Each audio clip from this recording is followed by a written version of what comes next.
Hello friends, आज जो हम टॉपिक करने वाले हैं वो हमारा रहेगा power structure in India, caste, class and patriarchy. यानी कि भारत का जो शक्ति संरचना है उसमें जाति, वर्ग और पितृसत्ता का क्या महत्व है। जब भी हम भारतीय राजनीति की बात करते हैं तो भारतीय राजनीति की बात करते समय हमें इस चीज पर ध्यान रखना चाहिए कि इंडियन सोसाइटी में कास्ट और क्लास, साथ ही साथ पैट्रियार्कल सिस्टम का यानी कि पितृसत्ता का एक बहुत महत्वपूर्ण स्थान है।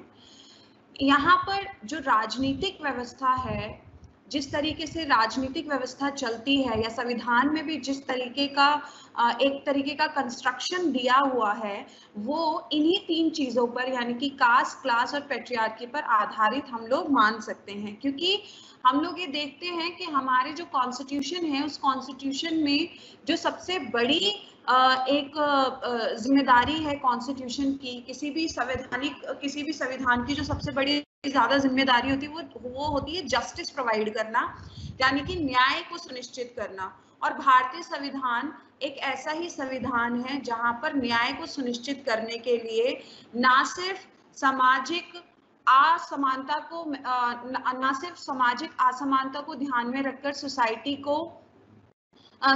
को समानता के स्तर तक लाने का प्रयास किया गया है, बल्कि कानूनी और संवैधानिक रूप से भी जो समाज की पिछड़ी जातियां हैं या जो समाज के पेरिफेरियल एरिया पर यानी कि जो परिधि पर स्थापित लोग हैं उनकी सुरक्षा के लिए भी यानी कि उनके न्याय के लिए भी क्या किया हुआ है, कुछ संरक्षण प्रदान किया गया है।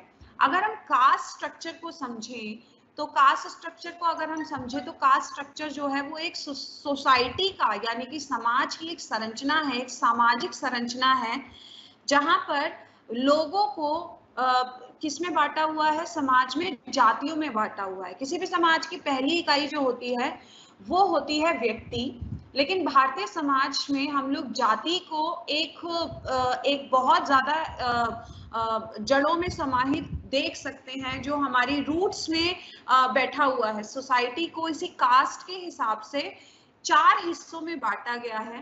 पहले हिस्से में जो है वो ब्राह्मण रखे गए हैं, सेकंड पायदान पे क्षत्रिय रखे गए हैं, तीसरे पर वैश्य रखे गए हैं और चौथे पर शूद्र रखे गए हैं।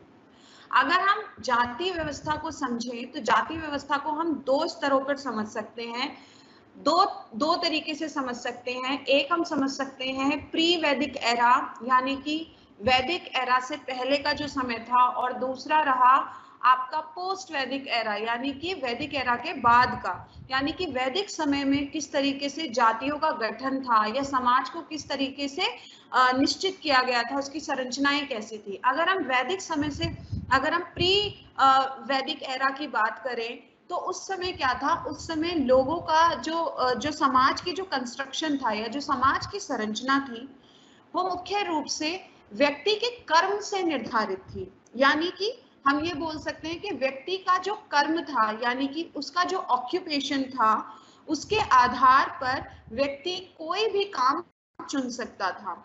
वो उस एरा को हम ज्यादा प्रोग्रेसिव इसलिए भी मान सकते हैं कि वहां पर प्योरिटी, अनप्योरिटी, छुआछूत जैसी कोई भी संकल्पनाएं इतने मजबूत तरीके से काम नहीं कर रही थी। इस चीज को हम उदाहरण से ये समझ सकते हैं कि अगर मान लीजिए समाज में 4 लोग हैं और 4 लोगों की अलग अलग योग्यताएं हैं। मान लीजिए कि एक व्यक्ति ऐसा है जो बहुत ज्यादा इंटेलिजेंट है, और जब इंटेलिजेंट है तो पढ़ाई लिखाई का वो काम कर सकता है, वो अध्ययन का काम कर सकता है, टीचिंग का काम कर सकता है। क्यों? क्योंकि उसकी योग्यता जो है वो टीचिंग है यानी कि पढ़ाना है। तो इस हिसाब से उसकी जो जाति मानी जाएगी या वो जिस वर्ग में आएगा, या आप समझ सकते हैं कि जो प्री वैदिक एरा था वो क्या था, वो वर्ग आधारित था। और वर्ग आधारित कैसा था, वहां पर आपकी योग्यता के आधार पर आपके सारी चीजों को निर्धारित किया गया था। अगर आप बहुत ज्यादा इंटेलिजेंट हैं तो आप क्या कर सकते थे, आप पढ़ा सकते थे, और जब आप पढ़ाने लिखाने लग जाएंगे तो वो क्या होगा, वो आपकी ब्राह्मण जाति बन जाएगी। इसी तरीके से अगर आप बहुत ज्यादा स्ट्रांग हैं, पावरफुल हैं, आप चाहते हैं कि आप अपने राष्ट्र की रक्षा करें, तो उस आधार पर आपकी जाति क्या बन जाएगी, क्षत्रिय बन जाएगी। इसी तरीके से जो वैश्य है उसका काम ये है कि वो किस तरीके से समाज में बिजनेस करे, लोगों का भरण पोषण करे, क्योंकि प्रारंभ से ही, स्टार्टिंग से ही जो इंडियन सोसाइटी है वो क्या है, इंडियन सोसाइटी पूरी तरीके से एग्रीकल्चरल बेस्ड है, यानी कि कृषि पर आधारित पूरा समाज है। जब वह कृषि पर आधारित है तो जो वैश्य है, वैश्य एक ऐसा वर्ग था जिसको ये काम दिया गया था कि वो लोगों के लिए अन्न उगाए। तो जो भूमिहार है वो उस तरीके से, वो जो वैश्य है वो उनकी जाति बन जाती थी, जैसे कि आजकल के जमाने में गुप्ता होते हैं, है ना। तो ये सारे क्या है, और ये इनकी जातियां बन जाएगी, यानी कि उनकी योग्यता के अनुसार, उनके कर्म के अनुसार उनकी जातियां निर्धारित थी। इसी तरीके से यहाँ पर अगर हम चौथे वर्ण की बात करें तो जो चौथा वर्ण है हमारा वो है शूद्र।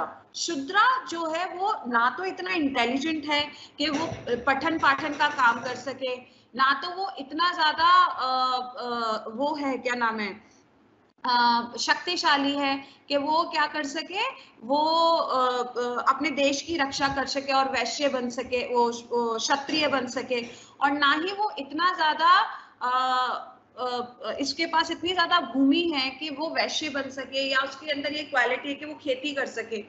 तो क्या था उस टाइम पे, प्री वैदिक एरा में क्या था, प्री वैदिक एरा में आप ये समझ सकते हैं कि सर्वाइवल को सबसे ज्यादा इंपॉर्टेंट दिया गया था, सर्वाइवल जो था वो सबसे ज्यादा इंपॉर्टेंट था। और इसी चीज को ध्यान में रखते हुए, सर्वाइवल को ही ध्यान में रखते हुए क्या किया गया था, शूद्र को ये काम दिया गया था कि वह समाज में, उसके लिए जीना आवश्यक है, उसका सर्वाइवल आवश्यक है। तो इसके लिए वो क्या करेगा, जो ऊपर के 3 वर्ण हैं, ब्राह्मण, क्षत्रिय, वैश्य, उनका क्या करेगा, उनका भरण पोषण करेगा। तो क्या करेगा वो क्या करेगा, वो चारों वर्णों की सेवा करेगा, और चारों वर्णों की सेवा करके क्या करेगा, सेवा करने के बाद वो क्या करेगा, अपना भरण पोषण करेगा। क्यों? क्योंकि ऐसा माना गया था या ऐसा बोला गया था कि इंसान के लिए सबसे ज्यादा इंपॉर्टेंट चीज जो है वो है उसका सर्वाइवल। और वही चीज हम आज वर्तमान में भी देख सकते हैं। धीरे धीरे क्या हुआ, प्री वैदिक काल से जैसे ही हम लोग आगे बढ़े, पोस्ट वैदिक एरा में क्या हुआ, ये जातियों में निर्धारित हो गया। अब क्या हुआ, अब आपके कर्म के आधार पर आपकी जाति ना होकर के, आपका वर्ण ना होकर के, आपके जन्म के आधार पर आपकी जाति को निर्धारित कर दिया गया। प्री वैदिक एरा में ये हो रहा था कि जो आपकी योग्यता है वह आपकी कास्ट बन जाएगी। लेकिन पोस्ट वैदिक एरा में क्या हुआ, पोस्ट वैदिक एरा में जो आपकी, जिस वर्ण में आपने जन्म लिया है, जिस जाति में आपने जन्म लिया है, जन्म से ही आपकी जाति निर्धारित हो गई। आप चाहे जितने ज्यादा इंटेलिजेंट हैं, लेकिन अगर आप शूद्र जाति में जन्म लिया है तो आप हमेशा जीवन पर्यंत आप क्या करेंगे, पूरी लाइफ तक आप क्या करेंगे, आप उसी जाति के टैग को लेकर आगे बढ़ेंगे। यानी कि अगर आप जितने ही, मान लीजिए आप कितने ही डम्ब हैं, लेकिन आप क्या है, एक ब्राह्मण जाति में अगर आपका जन्म हुआ है तो आप पूरी जिंदगी क्या करेंगे, ब्राह्मण ही कहलाएंगे। आपकी जो जाति होगी वो आपकी ब्राह्मण जाति कहलाएगी। प्री वैदिक एरा में क्या हुआ, जन्म के आधार पर निर्धारित कर दिया गया। तो इससे क्या हुआ, इसकी सबसे बड़ी प्रॉब्लम ये आई कि समाज में एक तरीके की असमानता जो है वो बहुत ज्यादा क्या हो गई, जटिल हो गई, बहुत ज्यादा जड़ों में समा गई, बहुत ज्यादा जटिल हो गई, जिसकी वजह से समाज जो है वो पूरी तरीके से असमानता पर आधारित हो गया। एक तरीके की हायरार्किकल सिचुएशन आ गई, पद सोपानिक व्यवस्था आ गई। और इस पद सोपानिक व्यवस्था में जो सबसे ज्यादा खतरनाक चीज थी, या जो सबसे ज्यादा जिसने सोसाइटी को हार्म किया, वो था प्योरिटी और अनप्योरिटी, यानी कि छुआछूत, शुद्ध और अशुद्धता का जो ट्रेडिशन था। बाद में क्या हुआ, ये हमारी संस्कृति में समाने लगी। बड़ी जातियां जो हैं वो निम्न जातियों में, यानी कि ब्राह्मण का ब्राह्मण के साथ ही रिलेशनशिप होता था, क्षत्रिय का क्षत्रिय के साथ, वैश्य का वैश्य के साथ, शूद्र का शूद्र के साथ। तो ऐसा हुआ कि समाज पूरी तरीके से इतना ज्यादा रिजिड हो गया, इतना ज्यादा जटिल हो गया कि समाज में किसी भी जाति के लिए दूसरी जाति में एंटर करना अलाउड नहीं था। इसका जो सबसे बड़ा नुकसान हुआ वो कहीं ना कहीं जो चौथी जाति थी यानी कि जो शूद्र जाति थी उसको सबसे ज्यादा नुकसान हुआ, क्योंकि समाज में ना तो उन्हें शिक्षा का अधिकार दिया गया, ना ही उन्हें बिजनेस का अधिकार दिया गया, और ना ही उन्हें शासन व्यवस्था में शामिल होने का अधिकार दिया गया। वह क्या हुए, वो पूरी तरीके से छुआछूत का शिकार हो गए, अनटचेबिलिटी का शिकार हो गए।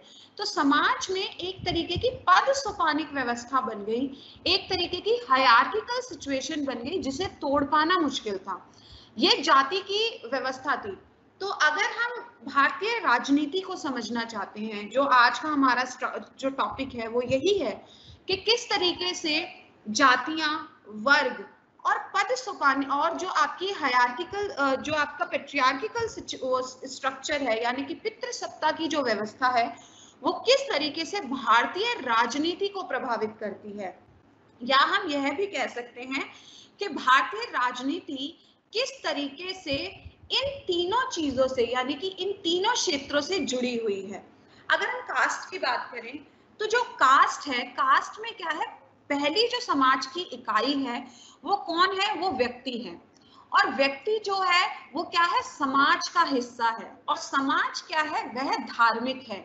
लेकिन समाज धार्मिक है और वहीं पर अगर हम अपने संविधान को देखते हैं वो क्या है, धर्मनिरपेक्ष संविधान है। धर्मनिरपेक्षता का क्या मतलब होता है, धर्मनिरपेक्षता का मतलब होता है कि राज्य किसी भी धर्म को क्या नहीं देगा, महत्व नहीं देगा। ना राज्य किसी धर्म को महत्व देगा, ना ही अपने राज्य के किसी भी नागरिक पर वह कोई एक धर्म को थोपेगा। या हम इसको ऐसे भी समझ सकते हैं कि no religion is important for state and every religion is equal in the eye of state. यानी कि राज्य की नजरों में कोई भी धर्म जो है ना तो बड़ा है और ना ही छोटा है, यानी कि सारे ही धर्म समान हैं और किसी भी धर्म को वो महत्व नहीं देगा। ऐसा इसलिए भी बोला गया क्योंकि जो धर्म है, जो रिलीजन है, रिलीजन व्यक्ति का एक पर्सनल मैटर माना गया है। और अगर हम राज्य की बात करें, अगर हम राज्य की संकल्पना की बात करें तो यह स्पष्ट रूप से कहा गया है कि राज्य जो है, राज्य किसी भी तरीके से व्यक्ति के पर्सनल मैटर में इंटरफेयर नहीं करेगा। और जब व्यक्ति के पर्सनल मैटर में राज्य इंटरफेयर नहीं कर सकता और धर्म जो है वो व्यक्ति का पर्सनल मैटर है, तो इस तरीके से राज्य ने अपने आप की दूरी को पूरी तरीके से बनाया है धर्म से। यानी कि धर्म से राज्य की कोई तालमेल नहीं है। राज्य की नजरों में समानता जो है वो सिर्फ और सिर्फ नागरिक की है। धर्म के आधार पर किसी भी व्यक्ति को एक्स्ट्रा ट्रीटमेंट नहीं दिया जाता, यानी कि स्पेशल ट्रीटमेंट नहीं दिया गया है। चाहे वो किसी भी जाति का हो या किसी भी धर्म का हो, प्रत्येक व्यक्ति को समान रूप से ट्रीट किया जाता है। ये भारतीय संविधान की एक खूबी है। तो प्रोफेसर अतुल कोहली जो है, प्रोफेसर अतुल कोहली, अगर हम यहाँ पर समझें, यहाँ पर साफ साफ लिखा हुआ है, प्रोफेसर अतुल कोहली बोलते हैं कि भारतीय समाज और राजनीति संवैधानिक व्यवस्था में अंतर बताता है।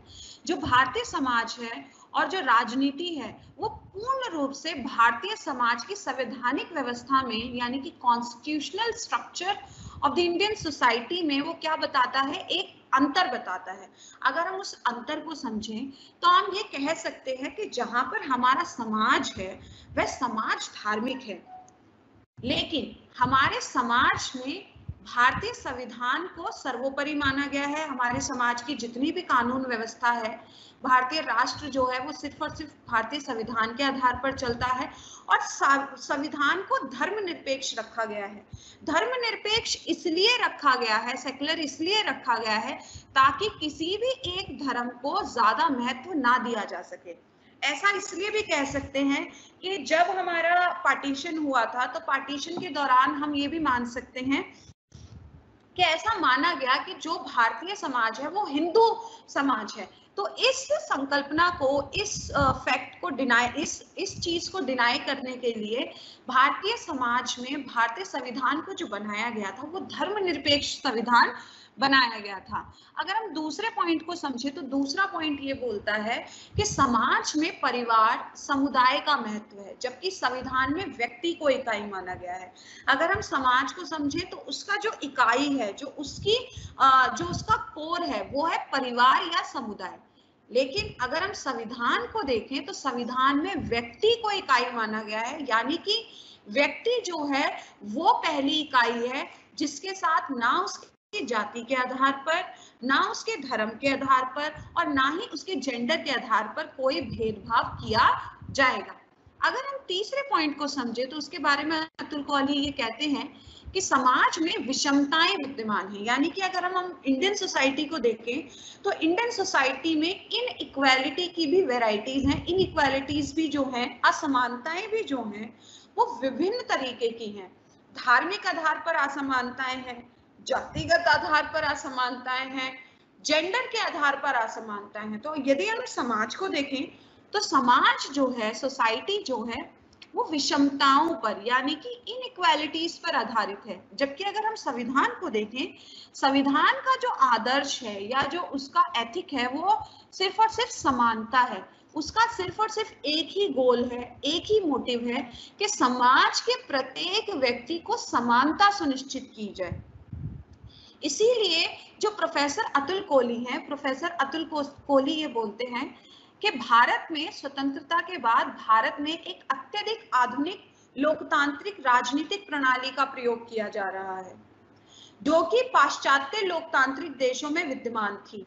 एक तरीके की ऐसी लोकतांत्रिक व्यवस्था को स्थापित करने का प्रयास किया जा रहा है जो कि पाश्चात्य समाज में विद्यमान थी, जहां पर किसी भी तरीके की जातिगत असमानता नहीं देख सकते। भारतीय संविधान में इन्हीं उच्च लोकतांत्रिक मूल्यों का समावेश किया गया है, क्योंकि व्यक्ति को मूल इकाई माना गया है और जाति, धर्म, लिंग, प्रजाति, मूलवंश एवं जन्म स्थान इत्यादि के आधार पर भेदभाव पर प्रतिबंध किया गया है।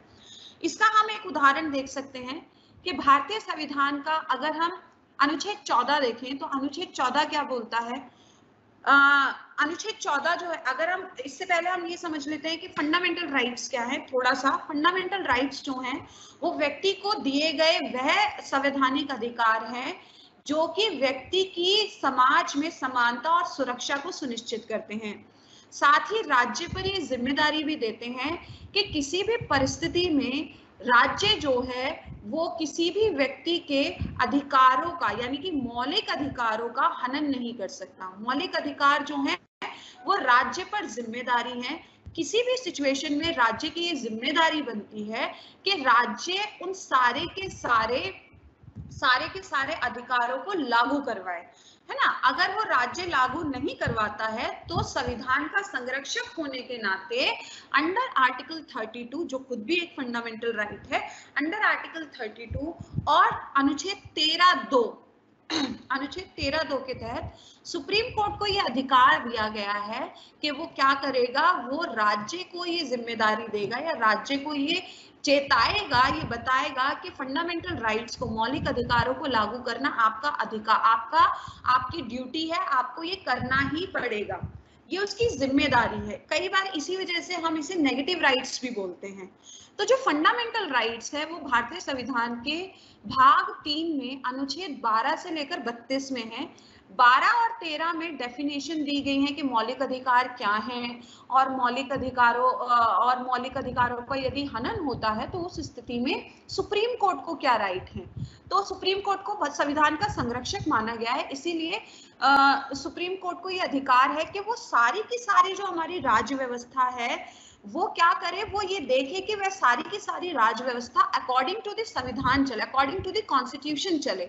अगर कोई भी चीज संविधान के अनुसार नहीं चलती है, कोई भी कानून ऐसे बनाए जाते हैं, आदेश दिए जाते हैं या संविधान में संशोधन किए जाते हैं जो कि जो कि संविधान के अनुसार नहीं है, संविधान के अनुकूल नहीं है। तो उस स्थिति में सुप्रीम कोर्ट को यह अधिकार दिया गया है कि वह क्या कर सकता है, उन सारे आदेशों को, कानूनों को और अमेंडमेंट्स को नल अवॉइड यानी कि निषेध घोषित कर सकता है। तो यदि हम भारतीय समाज को भी समझें तो भारतीय समाज में भी जो, अगर अनुच्छेद 14 को हम समझें, अनुच्छेद 14 क्या बोलता है? अनुच्छेद 14 ये बोलता है कि भारत के प्रत्येक नागरिक को समान कानूनी संरक्षण दिया जाएगा and everyone is equal in the front of law, यानी कि कानून की नजर में प्रत्येक नागरिक जो है वो समान है, उसके साथ कोई भी भेदभाव नहीं किया जा सकता। वहीं पर अनुच्छेद 15 ये बोलता है कि व्यक्ति के साथ, किसी भी व्यक्ति के साथ उसके जन्म, धर्म, लिंग, जाति, मूल वंश या जन्म स्थान के आधार पर भेदभाव नहीं किया जाएगा। वहीं पर अनुच्छेद 16 बोलता है कि प्रत्येक व्यक्ति को समान अवसर दिए जाएंगे, है ना, इक्वल राइट्स ऑफ अपॉर्चुनिटी। और अनुच्छेद 17 जो बोलता है वो पूरी तरीके से कास्ट सिस्टम पर यानी कि जातिगत व्यवस्था पर पूरी तरीके से प्रहार करता है और ये बोलता है कि समाज में जो छुआछूत है, अनटचेबिलिटी है, जो जातिगत भेदभाव है, जाति के आधार पर व्यक्ति व्यक्ति से घृणा करता है, व्यक्ति व्यक्ति को टच नहीं कर सकता, अनटचेबिलिटी है, छुआछूत है, जो समाज में व्यक्ति के अधिकारों का क्या करता है, अधिकारों को खत्म करने का प्रयास करता है। इस चीज से बचने के लिए अनुच्छेद 17 को रखा गया, जहां पर यह बोला गया कि अनटचेबिलिटी जो है, अनटचेबिलिटी वो है, वो कानून के अनुसार एक गैर कानूनी प्रक्रिया मानी जाएगी। अगर कोई व्यक्ति ऐसा करता है तो उसको कानून के हिसाब से जो दंड दिया जाना चाहिए वो दिया जाएगा। और इसके लिए कई सारे एक्ट्स भी बने हैं, जिसको हम SC/ST एक्ट 1989 का एक्ट भी बोल सकते हैं, जिसके बारे में अभी सुप्रीम कोर्ट ने भी जजमेंट दिया था। उसके बारे में आप गूगल से सर्च कर सकते हैं। तो यहाँ पर जो प्रोफेसर अतुल कोली हैं, प्रोफेसर अतुल कोली यही बोलते हैं कि भारतीय समाज, संविधान के निर्माण के बाद अगर हम भारतीय समाज को देखें तो भारतीय समाज में एक ऐसे आधुनिक लोकतांत्रिक व्यवस्था को स्थापित करने का प्रयास किया गया जो कि पाश्चात्य रणनीति पर आधारित है, जहां पर किसी भी प्रकार की धार्मिक, जातिगत या लैंगिक आधार पर भेदभाव नहीं किया जाता और इसी के आधार पर ये सारे के सारे मौलिक अधिकारों को सुनिश्चित किया गया है। और इसी के आधार पर भारतीय समाज को धर्मनिरपेक्षता यानी कि पंथ निरपेक्षता या धर्म निरपेक्षता के आधार पर स्थापित किया गया है। लेकिन अगर वहीं पर अगर हम भारतीय समाज को देखें तो भारतीय समाज जो है वो परंपराओं पर आधारित है, समाज जो है वो जातियों में विभाजित है जिसमें समुदाय ज्यादा महत्वपूर्ण है, समाज जो है वो धार्मिक है, इसीलिए जाति एवं राजनीति का जो संबंध है वो पूरी तरीके से भारतीय समाज से अलग नहीं किया जा सकता। हालांकि भारतीय संविधान का ये प्रयास है कि भारतीय समाज का जो लोकतंत्र है वो उस आधार पर स्थापित हो जहां पर किसी भी तरीके का भेदभाव ना हो, लेकिन समाज और संविधान जो है वो एक दूसरे के आमने सामने खड़े हैं। तो इस स्थिति में हम ये देख सकते हैं कि पूरी तरीके से भारतीय संविधान पर या भारतीय राजनीति पर हमारे धार्मिक समाज का या जातिगत व्यवस्था का, समाज का, भारतीय समाज का प्रभाव पड़ता है। इसी तरीके से रजनी कोठारी है, रजनी कोठारी जो है वो पॉलिटिक्स इन इंडिया में कहती हैं कि आधुनिकता का अभिप्राय परंपरा संस्कृति को समाप्त करना नहीं है, क्योंकि समाज में कोई भी संरचना पूर्णता से समाप्त नहीं होती बल्कि स्वरूप में परिवर्तन होता है। वर्तमान परंपराओं के आधुनिक स्वरूप का विकास हो रहा है। इसका मतलब अगर हम समझे कि रजनी कोठारी ये बोलती हैं कि अगर हम ये समझने का प्रयास कर रहे हैं कि भारतीय संविधान में जातिगत व्यवस्था को पूरी तरीके से समाप्त कर दिया गया है, क्योंकि भारतीय संविधान में अनुच्छेद 14 है, 15 है, 16 है, 17 है और अनुच्छेद 23 और 24 हैं, 20 और 21 हैं, 20 और 22 हैं। तो इस आधार पर क्या है, अगर हम ये समझे कि भारतीय समाज में पूरी तरीके से धार्मिक भेदभाव खत्म हो गया है, जातिगत भेदभाव खत्म हो गया है या लैंगिक भेदभाव खत्म हो गया है, तो हम गलत हैं, क्योंकि भारतीय समाज में आज भी परंपराएं, संस्कृति जो है वो बनी हुई है। क्योंकि किसी भी समाज में उस समाज की परंपराएं और संस्कृतियां जो हैं वो पूरी तरीके से समाप्त नहीं होती हैं। कभी भी खत्म नहीं होती हैं। बस होता क्या है, समय के अनुसार उसमें चेंजेस आते रहते हैं, उनमें परिवर्तन आते रहते हैं। इसीलिए रजनी कोठारी ये बोलती हैं कि अगर हम भारतीय समाज को समझें तो भारतीय समाज में जाति और राजनीति में संबंध बताया गया है। उनका ये मानना है कि जो जातियां हैं, अगर हम जातियों की बात करें, रजनी कोठारी बोलते हैं कि जाति और राजनीति में संबंध है। उनका मानना है कि जो लोग भारत में जातिवाद की शिकायत करते हैं वे ना तो भारतीय समाज और ना ही राजनीति को जानते हैं। रजनी कोठारी ने साफ साफ ये बोला है कि भारतीय समाज में अगर लोग ऐसी बातें करते हैं कि नहीं, भारतीय संविधान में तो जातिगत भेदभाव को पूरी तरीके से नकारा गया है, भारतीय समाज में तो जातिगत असमानता होनी ही नहीं चाहिए, तो यहाँ पर रजनी कोठारी ये बोलती हैं कि नहीं, अगर कोई भी व्यक्ति ऐसा सोचता है कि भारतीय समाज में जातिवाद है तो ना ही वह भारतीय समाज को जानते हैं और ना ही वह भारतीय राजनीति को समझ सकते हैं। उनका यह मानना है, रजनी कोठारी का यह मानना है कि जाति और राजनीति में उन्होंने जाति और राजनीति में संबंध बताया है और उन्होंने ये माना है कि जो लोग भारतीय जातिवाद की शिकायत करते हैं वह भारतीय समाज को जानते ही नहीं है। उनके अनुसार लोकतंत्र के आगमन से जातियों का राजनीतिकरण हुआ है। जातियों के परंपरागत अध्ययन में जातियों के बीच विभाजन देखा गया है, परंतु लोकतंत्र ने जातियों के बीच एकता पैदा कर दी है। यहाँ पर अगर हम रजनी कोठारी के विचारों की बात करें तो रजनी कोठारी ने ये बोला है कि लोकतंत्र के आने के बाद क्या हुआ है, जातियां और मजबूत हुई हैं। राजनीतिकरण की वजह से क्या हुआ है, जातियां और मजबूत हुई हैं। अब जातियों में हम विभाजन देख सकते हैं और वो विभाजन क्या होता है, पूरी तरीके से राजनीति पर आधारित होता है।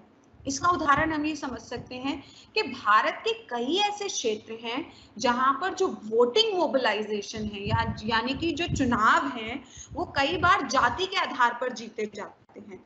उदाहरण के लिए अगर मैं हुटिंग्स की बात करूं, जब इलेक्शंस के दौरान जो हुटिंग्स होती है, तो इलेक्शंस में हुटिंग जब होती है तो साफ साफ ये लिखा जाता है कि इस समाज का भाई या बहन हमारे समाज में इस बार इलेक्शन में खड़े हो रहे हैं, आप लोगों से अनुरोध है कि ज्यादा से ज्यादा बहुमत देकर बहन या भाई हमारे समाज के बहन या भाई को जिताएं।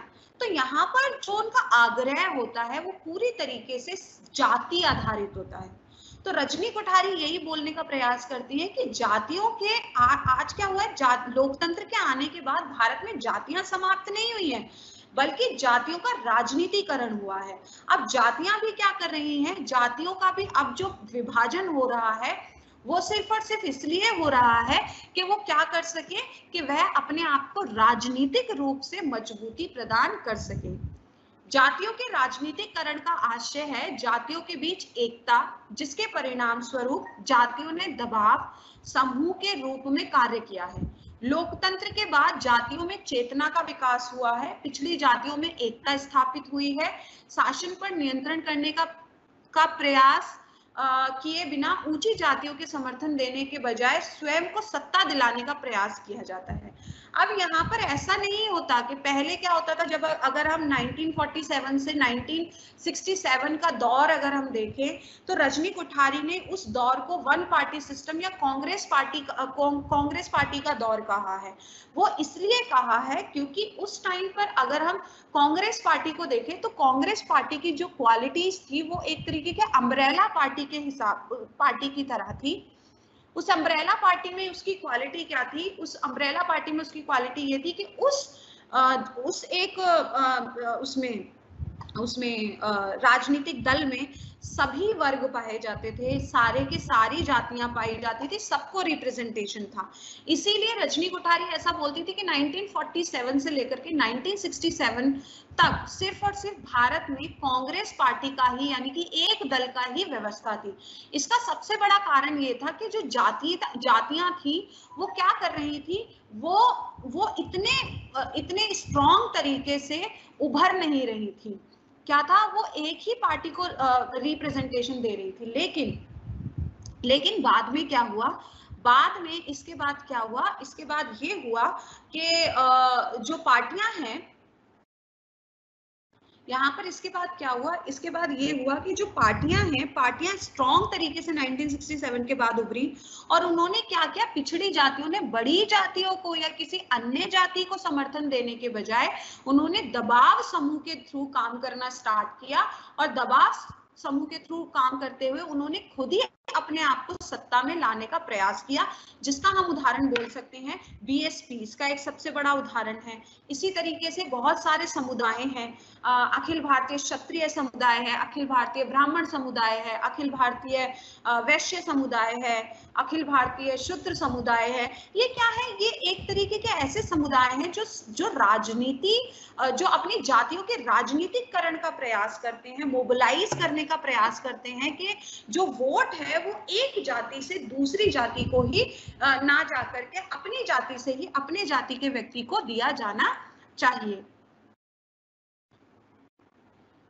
यहाँ पर अगर हम समझें तो यहाँ पर प्रोफेसर योगेंद्र यादव हैं, योगेंद्र यादव जी ने क्या बोला है, राजनीति सदैव समाज में संचालित होती है, यह भारतीय समाज में जाति एक वास्तविकता है, जाति के द्वारा लोकतंत्र का विस्तार हुआ है, मंडल आयोग लागू होना पिछड़ी जातियों के सशक्तिकरण का परिणाम है।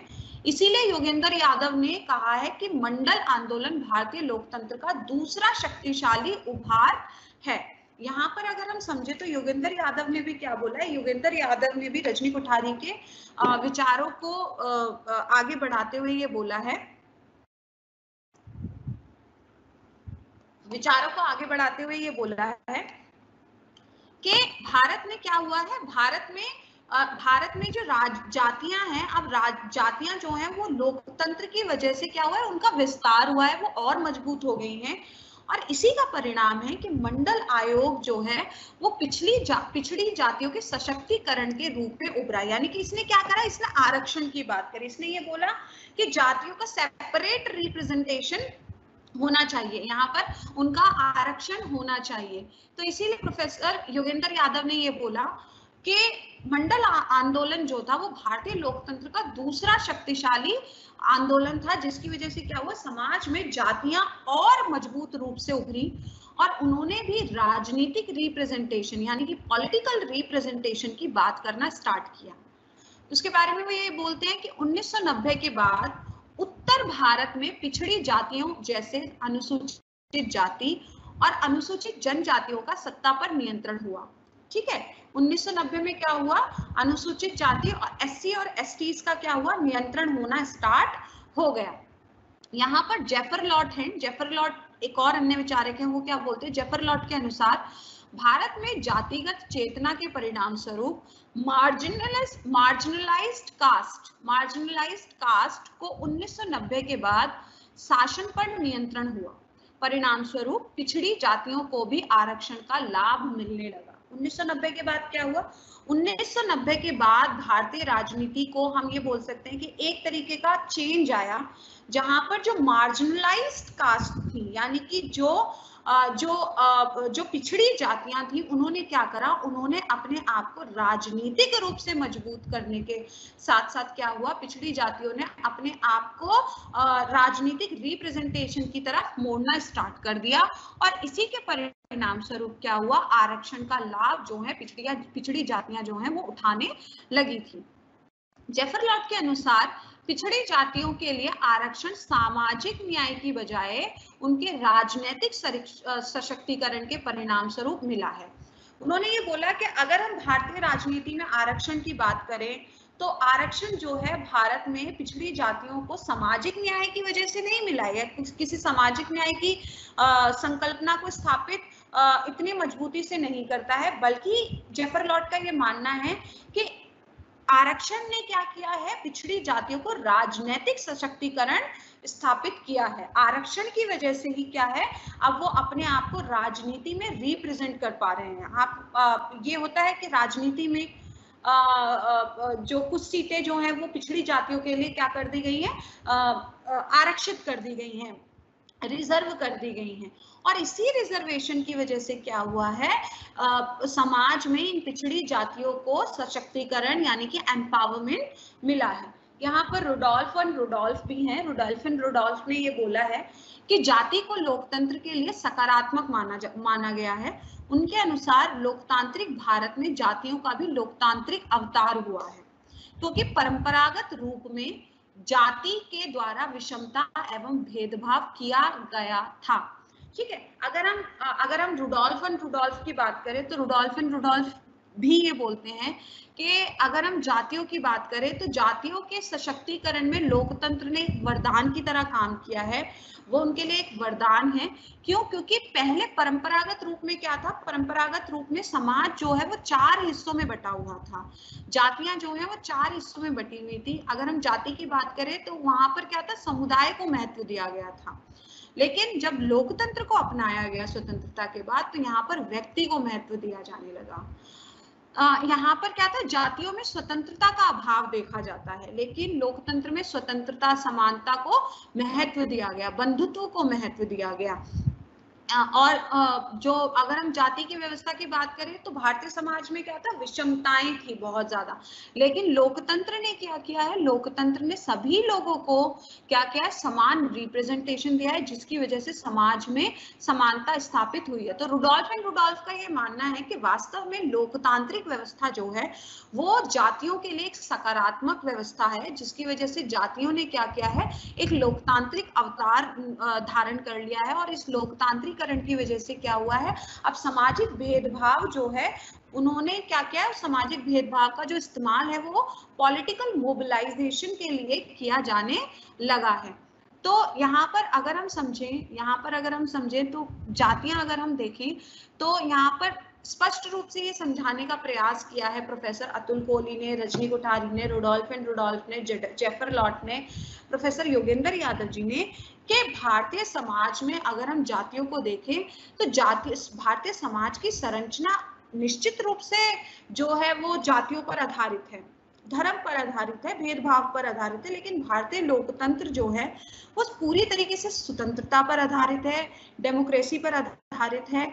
और इसी का परिणाम है कि आज जो जातियां हैं वो अब पिछड़ी ना रह करके भारतीय समाज में उनको भी रिप्रेजेंटेशन मिलना स्टार्ट हो गया है। इसके बाद हम नेक्स्ट जो टॉपिक स्टार्ट करेंगे वो हम करेंगे class.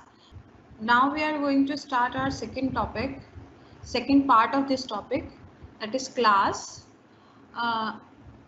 See, I have choose the Hindi medium, so I will try to speak in English also, because the class will be bilingual, but you can see the notes in English short. I will try to make PPTs in English as well, so that you can understand what are the theories.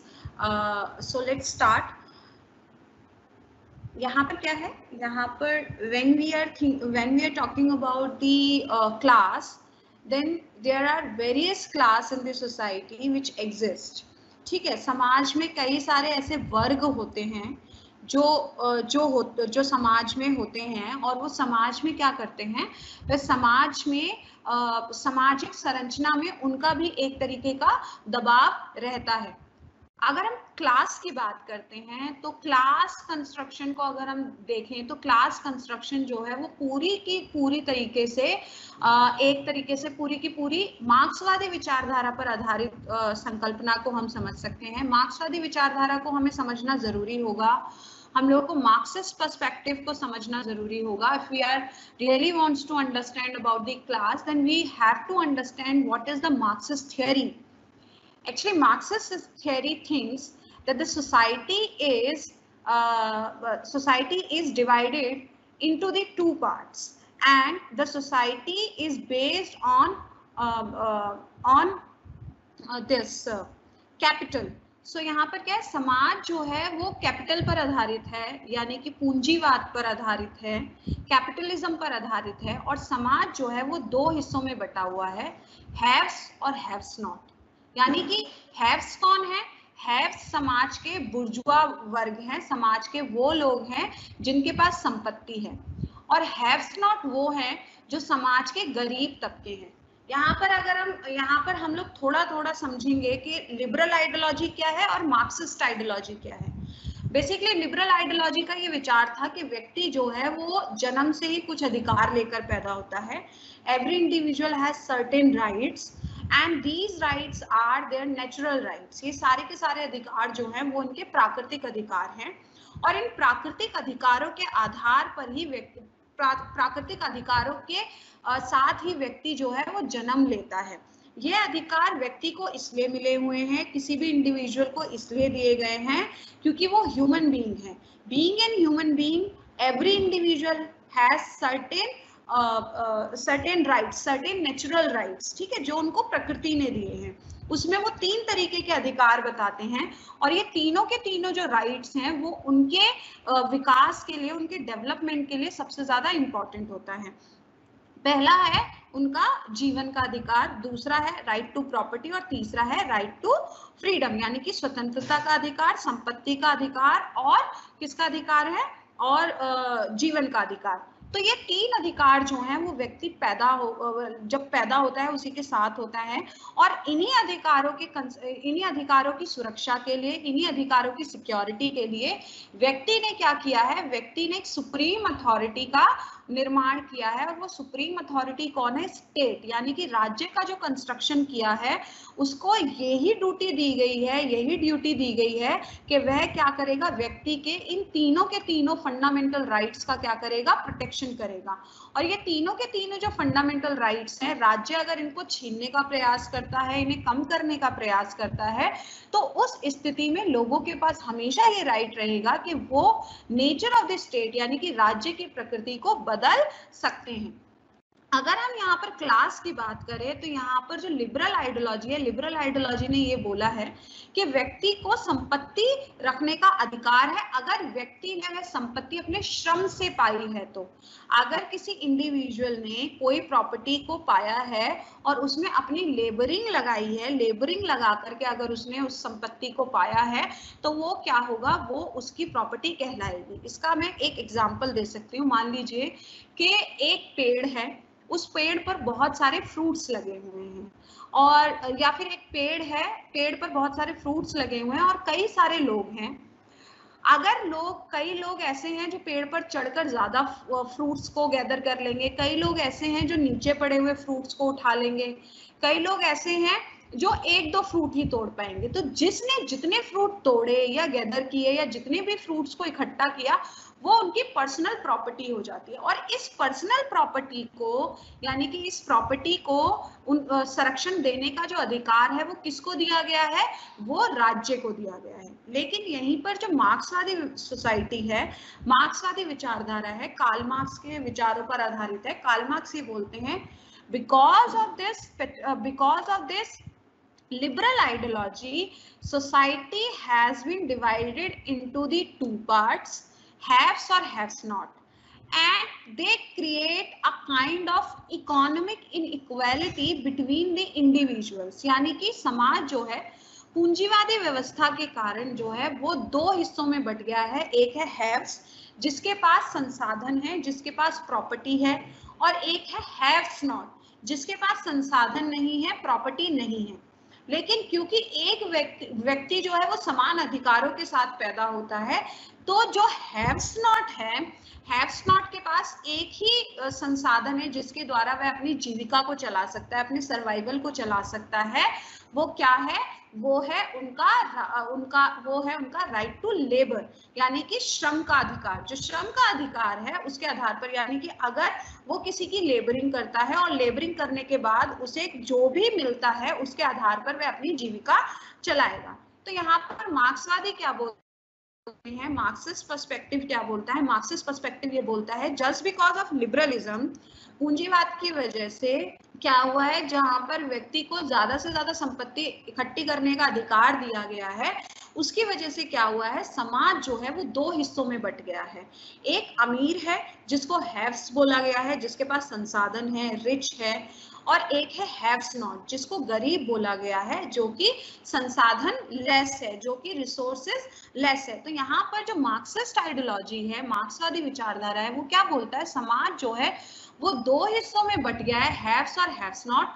और इस haves और haves not की वजह से क्या हुआ है, समाज में एक तरीके की असमानता है, इनइक्वालिटी है। और ये जो इनइक्वालिटी है वो कौन सी है, this inequality is basically a economic inequality, यानी कि समाज में ये जो असमानता है ये आर्थिक असमानता है। और इस आर्थिक असमानता की वजह से क्या हुआ है, जो हैव्स है, हैव्स क्या है, हैव्स को क्या बोला गया है, बुर्जुआ, बुर्जुआजीज भी बोला जाता है हैव्स को, और हैव्स नॉट को बोला जाता है प्लोरिटेरियन क्लास। तो दो क्लासेस हैं, एक है बुर्जुआ क्लास जिसको हैव्स बोला गया है, जिसके पास संसाधन है, एक है प्लोरिटेरियन क्लास जो हैव्स नॉट है, जिसके पास संसाधन नहीं है। तो ये क्या है, ये दोनों ही क्या है, वो कैपिटलिज्म के आउटकम है। और समाज में ये एक तरीके की क्लासेस बनी हुई है, दो क्लासेस है, एक अमीर और एक गरीब। अमीर क्या करता है, हमेशा गरीब का शोषण करता है, और इसी वजह से समाज में क्या है, आर्थिक असमानता है, असमान। और ये आर्थिक असमानता क्या है, स्रोतों के असमान वितरण की वजह से यह आर्थिक असमानता छाई हुई है। तो यहाँ पर अगर हम बात करें, अगर हम यहाँ पर देखते हैं तो क्लासेस जो हैं, यहाँ पर क्लासेस जो हैं वो क्लासेस कई तरीके की होती हैं, जैसे कि middle class, lower middle class, educated class, uneducated class, rich class, elite class, ये सारी की सारी क्लासेस होती हैं। लेकिन अगर हम पर्सपेक्टिव्स में समझें तो मार्क्सिस्ट पर्सपेक्टिव में there are only two classes, that is haves and haves not, जिसको कैपिटलिज्म के आने के बाद, यानी कि पूंजीवादी व्यवस्था आने के बाद बुर्जुआ और प्लोरिटेरियन भी बोला गया है। और यहाँ पर क्या होता है, बुर्जुआज जो हैं वो हमेशा प्लोरिटेरियन का क्या करते हैं, शोषण करते हैं। और यहाँ पर क्या है, यहाँ पर अगर हम समझने की कोशिश करें तो यहाँ पर हम ऐसे भी समझ सकते हैं कि जो बुर्जुआज हैं वो हमेशा क्या करते हैं, प्लोरिटेरियंस को इन इक्वल सिचुएशन में बनाए रखना चाहते हैं। ऐसा इसलिए ताकि वह अपने समाज में, सोसाइटी में एक तरीके की इकोनॉमिक मोनोपोली स्टैब्लिश कर सकें। ये सारे डिफरेंट टाइप्स ऑफ क्लासेस है, working class, labour class, business class, dependent class, job oriented class, caste based class. Caste based class जो है वो बेसिकली इंडियन पर्सपेक्टिव्स में ही देखा जाता है। तो अगर हम क्लास के मीनिंग को समझें, what is the meaning of class, then we can say that the class is not restricted to any religion like caste. Class denotes economic positions of a group or a person belong to such group. यानी कि class जो है वो जातियों की तरह किसी भी धर्म से रिलेटेड नहीं है। अगर हम कास्ट, अगर हम अभी जब हमने जाति को समझा, अगर हमने कास्ट को समझा, तो मैंने ये बताया कि सोसाइटी जो है कास्ट बेस्ड है, और ये कास्ट बेस्ड किसका आउटकम है, ये है वो रिलीजियस सोसाइटी का, यानी कि उस धार्मिक समाज का जिसके आधार पर समाज को दो हिस्सों में बांट दिया गया है, यानी कि जातियों में बांट दिया गया है। लेकिन अगर हम क्लास को देखें तो class has no religion, they are completely separate from any kind of religion construction, यानी कि धर्म से क्लास का कोई संबंध नहीं है। क्लास जो है वो सिर्फ और सिर्फ इकोनॉमिक पोजीशंस पर, यानी कि आर्थिक आधार पर ही निर्धारित होती है। कौन अमीर है कौन गरीब है ये इस बात से निर्धारित नहीं होगा कि वो किस जाति से संबंधित है, बल्कि जो क्लास का कंस्ट्रक्शन है वो आर्थिक पोजीशन पर, यानी कि इकोनॉमिक पोजीशन पर, सोसाइटी में कौन कितना रिच है, किसके पास कितना पैसा है, उसके आधार पर क्लासेस का कंस्ट्रक्शन होता है।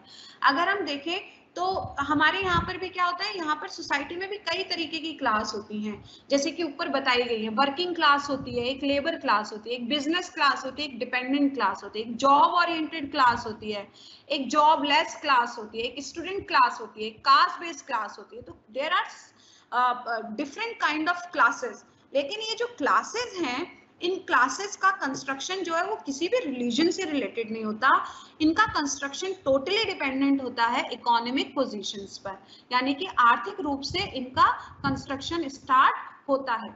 और अगर हम क्लास की बात करें तो दूसरा पॉइंट ये भी बोल सकते हैं कि class is generally associated with the relationship of a person to economic aspects. It shows the relationship of a group with the economic resources, control of the resources and their distribution among the group of individuals. Hence, class is an economic category. It is not devoid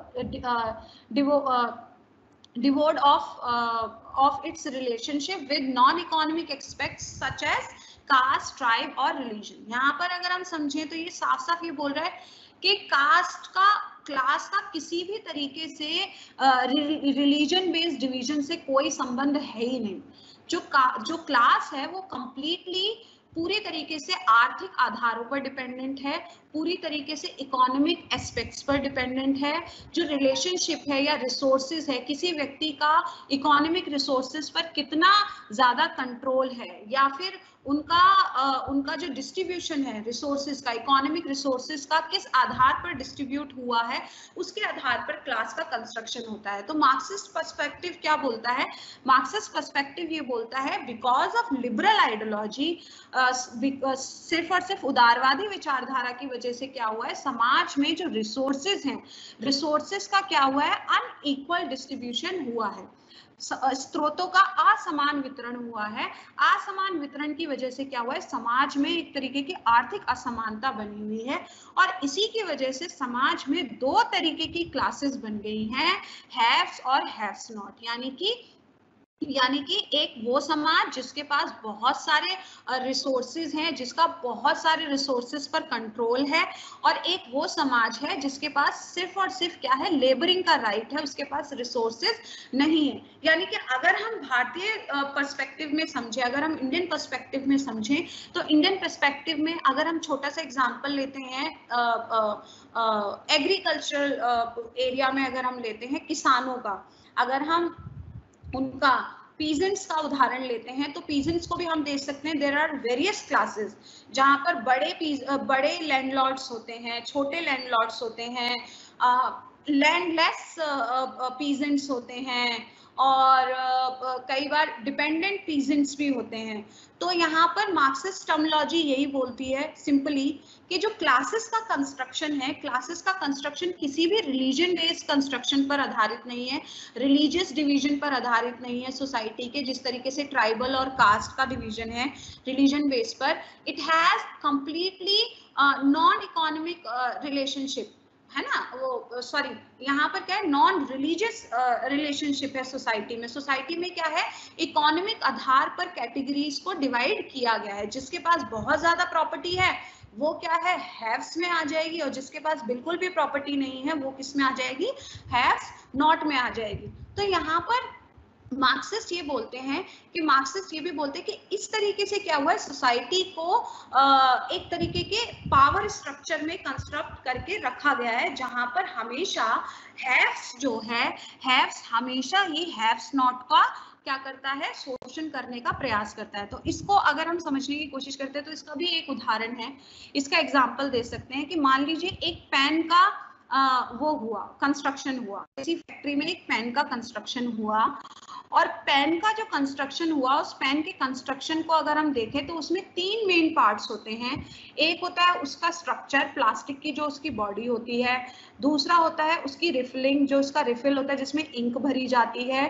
तीसरा होता है उसमें उसकी labouring, और चौथा हो जाता है उसका सेलिंग प्राइस. तो अगर हम समझे कि एक पेन का जो सेलिंग प्राइस है दैट इज 10 रुपीज, 10 रुपए हैं, तो अगर हम 10 रुपए को डिवाइड करें तो अगर एक स्ट्रक्चर को बनाने में, पेन के स्ट्रक्चर को बनाने में मान लीजिए लग गया 1 रुपया, और उसके बाद उसके रिफिलिंग में लग गया 50 पैसा, तो टोटल कितना हुआ, 1 रुपया 50 पैसा, और उसकी जो लेबरिंग है उसको हमने मान लीजिए दे दिया 1 रुपया, तो टोटल हुआ 2 रुपया 50 पैसा. और उसके बाद जो उसका सेलिंग जो मार्केट में डिस्ट्रीब्यूट किया गया, सेलर्स को दिया गया, उसको मान लीजिए हमने जितने भी सेलर्स लगाए या फिर मीडिया वगैरह में उसके प्रचार वगैरह के लिए हमने जो भी पैसा लगाया, 50 पैसा उसका रख लीजिए. तो उस प्रोडक्ट को तैयार होने से लेकर, रॉ मटेरियल से तैयार होने से लेकर के मार्केट में उतारने तक टोटल खर्चा जो आया वो 3 रुपया आया, लेकिन उसका जो सेलिंग प्राइस है वो रखा गया 10 रुपया. तो जो 10 रुपया उसका रखा गया है, तो उस पर जो बचत हुई है, जो उस पर उसने कमाया है, जो उसको सेविंग हुई है, दैट इज 7 रुपीज, 7 रुपए की उसको बचत हुई है. तो मार्क्सिस्ट यही बोलते हैं कि जो सारी मेहनत होती है वो होती है हैव्स नॉट की. समाज में हैव्स नॉट की सारी बचत होती है, मेहनत होती है, लेकिन क्या होता है समाज में हैव्स जो है वो इतने ज्यादा स्ट्रॉन्ग है कि हैव्स नॉट के सारी जो मेहनत है उसको खा जाते हैं।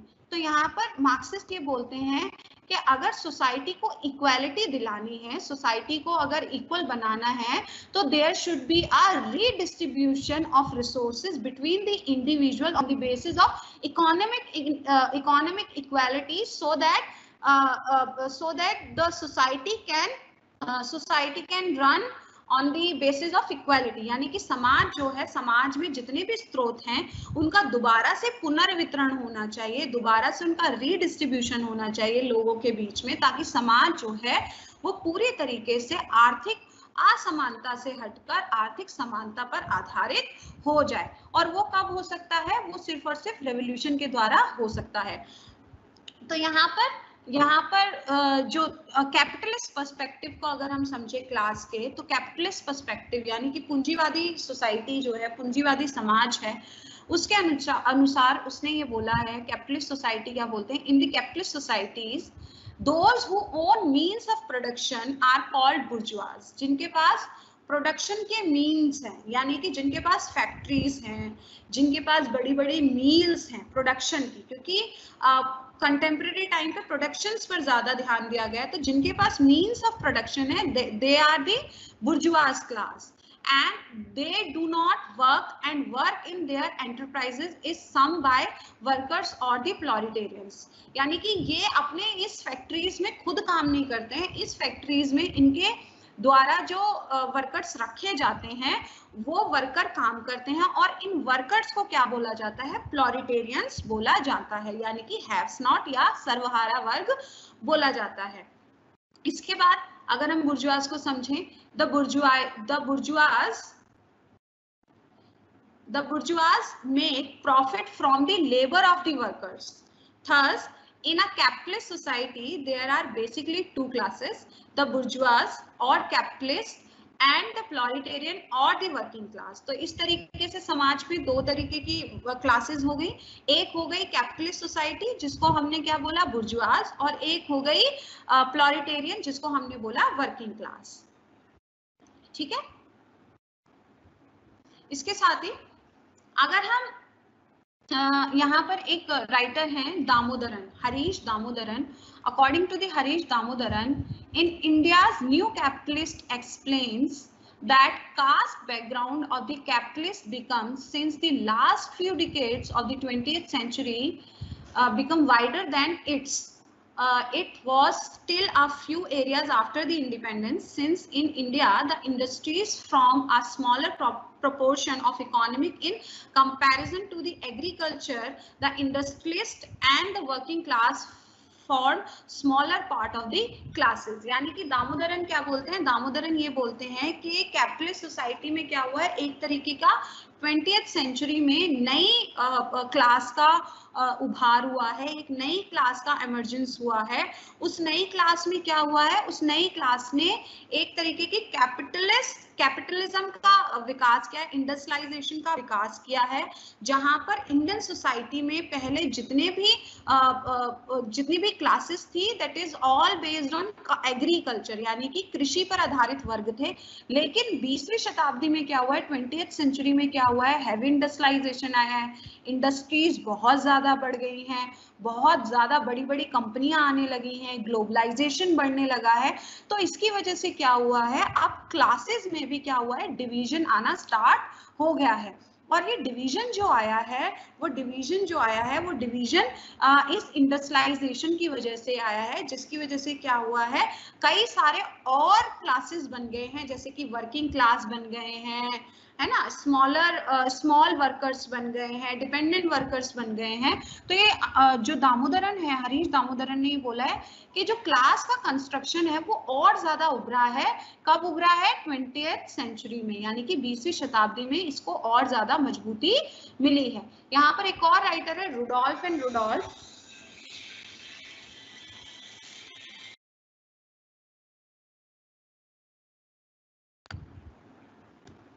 तो यहाँ पर एक और हमारे राइटर है Rudolph and Rudolph, Lord Rudolph and Susanne Rudolph. इनकी जो बुक थी उसका नाम था परस्यूट ऑफ लक्ष्मी। इसमें इन्होंने क्या बोला है, he underlines that working classes from tiny section of Indian classes can be observed in agrarian sectors also, but composition and formation of classes in Indian agriculture have varied in different region। तो यहाँ पर Rudolf, Suzanne Rudolf और Lloyd Rudolf जो है pursuit of Lakshmi में ये बोलते हैं कि इंडियन सोसाइटी को अगर हम देखें, इंडियन सोसाइटी के अगर हम क्लास कंस्ट्रक्शन को अगर हम देखें तो इंडियन सोसाइटी का जो क्लास कंस्ट्रक्शन है वो अब एग्रेरियन सेक्टर से यानी कि कृषि क्षेत्र से हट करके अब क्या हुआ है, क्लासेस जो हैं वो और ज्यादा उनका विस्तार हुआ है। और जो क्लासेस हैं अब उनकी भी जो वेराइटीज हैं या क्लासेस की जो फॉर्म्स हैं वो डिपेंड करता है कि किस काम से या उनका जो कनेक्शन है वो किस एरिया से रिलेटेड है। जैसे कि अगर हम क्लास की बात करें तो यहाँ पर प्राइवेट सेक्टर्स में जो काम करते हैं उनको भी हम प्राइवेट क्लास भी बोलते हैं, जो गवर्नमेंट सेक्टर में काम करते हैं उनको गवर्नमेंट सर्वेंट की क्लास बोलते हैं। तो रुडोल्फ एंड रुडोल्फ ने ये बोला है कि अगर हम इंडियन पर्सपेक्टिव को समझना चाहते हैं, इंडियन क्लास कंस्ट्रक्शन को समझना चाहते हैं, तो the construction of the class has been changed after the 20th century as Damodaran said।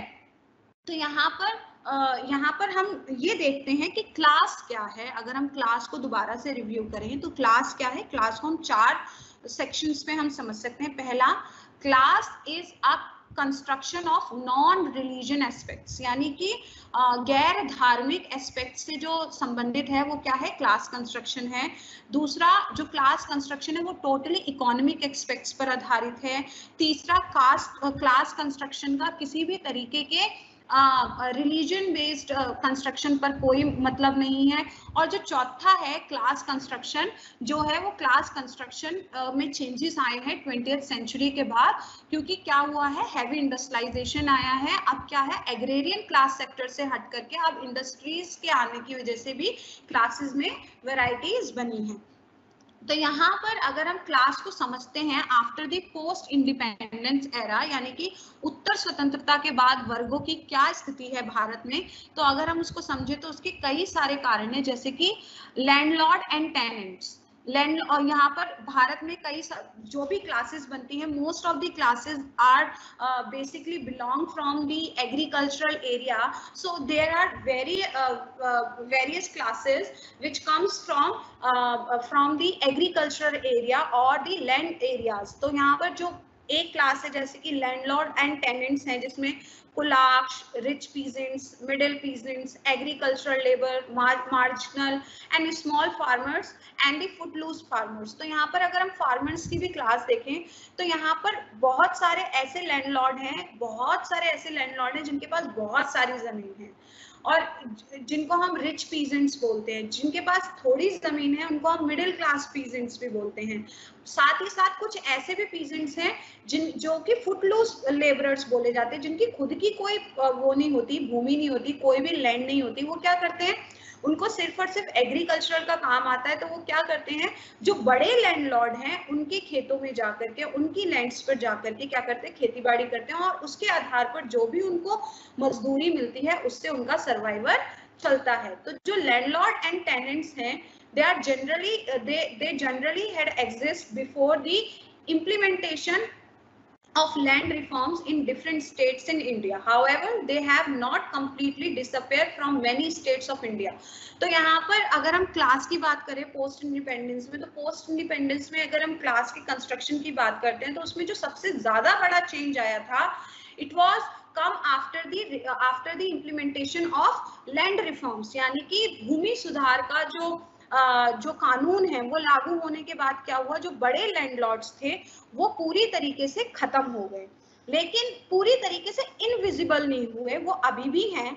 लेकिन क्या हुआ है, कई सारे बड़े लैंडलॉर्ड्स जो हैं वो अभी भी एग्जिस्ट होते हैं, वो अभी भी यहाँ पर भारत में है। जैसे कि अगर हम आंध्र प्रदेश में देखें, है ना, तो वहां पर भी कई तरीके के रिच लैंडलॉर्ड्स पाए जाते हैं। After the abolition of zamindari system, many other classes emerged from implementation of land reforms. These classes came to be known as rich farmers, kulaks, or self-cultivating middle farmers. In the areas which have witnessed green revolution, these classes got involved in cash crop. तो क्या हुआ after the independence या after post independence era में क्या हुआ, अब पूरी तरीके से जमींदारी व्यवस्था पूरी तरीके से समाप्त हो गई। आर्टिकल 30 जो था वो हमारा फंडामेंटल राइट था, जिसमें जो राइट था वो प्रॉपर्टी राइट से रिलेटेड था, आर्टिकल 30। लेकिन आर्टिकल 30 की वजह से क्या हुआ, आर्टिकल 30 की वजह से ये हुआ कि समाज में एक तरीके की आर्थिक असमानता आ रही थी, और इस अधिकार की वजह से, इस मौलिक अधिकार की वजह से अन्य लोगों के और जो मौलिक अधिकार है, या फिर समानता का अधिकार है, आर्थिक समानता का अधिकार है, स्वतंत्रता का अधिकार है ना, ये सारे अधिकार हार्म हो रहे थे। इसी वजह से क्या हुआ, इस वजह से हम लोगों ने क्या किया, भारत में पहला संशोधन किया गया, और पहले संशोधन के बाद अनुच्छेद 30 जो था, अनुच्छेद 30 जो था, आर्टिकल 30 जो था, जो प्रॉपर्टी राइट से रिलेटेड था, उसको फंडामेंटल राइट से हटाकर हम लोगों ने लीगल राइट्स में 300A में डाल दिया। तो इससे क्या हुआ, इससे सबसे ज्यादा जो इफेक्ट पड़ा वो पड़ा बड़े लैंडलॉर्ड्स पर।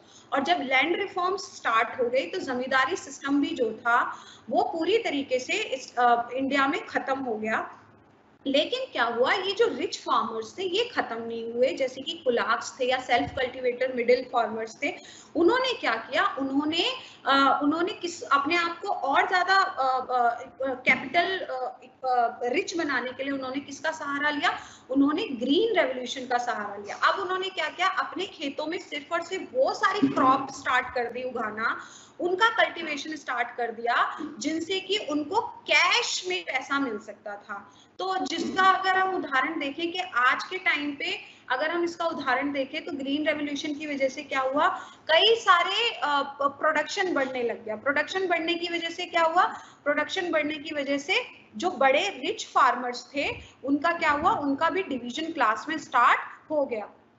तो यहाँ पर क्लास का जो कंस्ट्रक्शन था वो यही था। इसके अलावा जो ये क्लास थी, these areas also seen to emerge of agricultural laborers who works on the land of the landlord classes। तो यहाँ पर अगर हम एग्रीकल्चर की क्लास भी देखें तो यहाँ पर कई सारे ऐसे भी स्मॉल लैंडलॉर्ड कल्चर्स थे, कई सारे ऐसे फार्मर्स थे, those do not have any piece of land, जिनके पास एक जमीन का टुकड़ा भी नहीं था, लेकिन सर्वाइवल बहुत ज्यादा जरूरी था। तो उन्होंने क्या किया, वो दूसरे के खेतों में जाकर के काम करना स्टार्ट करते थे। तो यहाँ पर बताने का सिर्फ और सिर्फ यही तरीका है कि अगर हम Indian form of class construction की बात करते हैं, भारतीय संदर्भ में अगर हम वर्गों की बात करते हैं, तो यहाँ पर जो सबसे ज्यादा वर्गों का जो उभार है वो 20वीं शताब्दी में हुआ। लेकिन उससे पहले जो वर्ग थे, उन वर्गों में क्या था, उन क्लासेस में क्या था, उन क्लासेस में जो क्लासेस थी वो सारी की सारी एग्रीकल्चरल बेस्ड थी, जिसमें small farmers, landlords, big landlords, footloose landlords थे। तो इसमें जो फुटलूज लैंडलॉर्ड्स थे वो सारी क्लासेस थी जिनके पास थोड़ा बहुत लैंड होता था, लेकिन उनके सर्वाइवल के लिए वो पूरी तरीके से इनफ नहीं होता था। तो वो क्या करते थे, अपनी लैंड पर भी खेती करते थे और साथ ही साथ दूसरी जगहों पर भी जाकर के काम करते थे।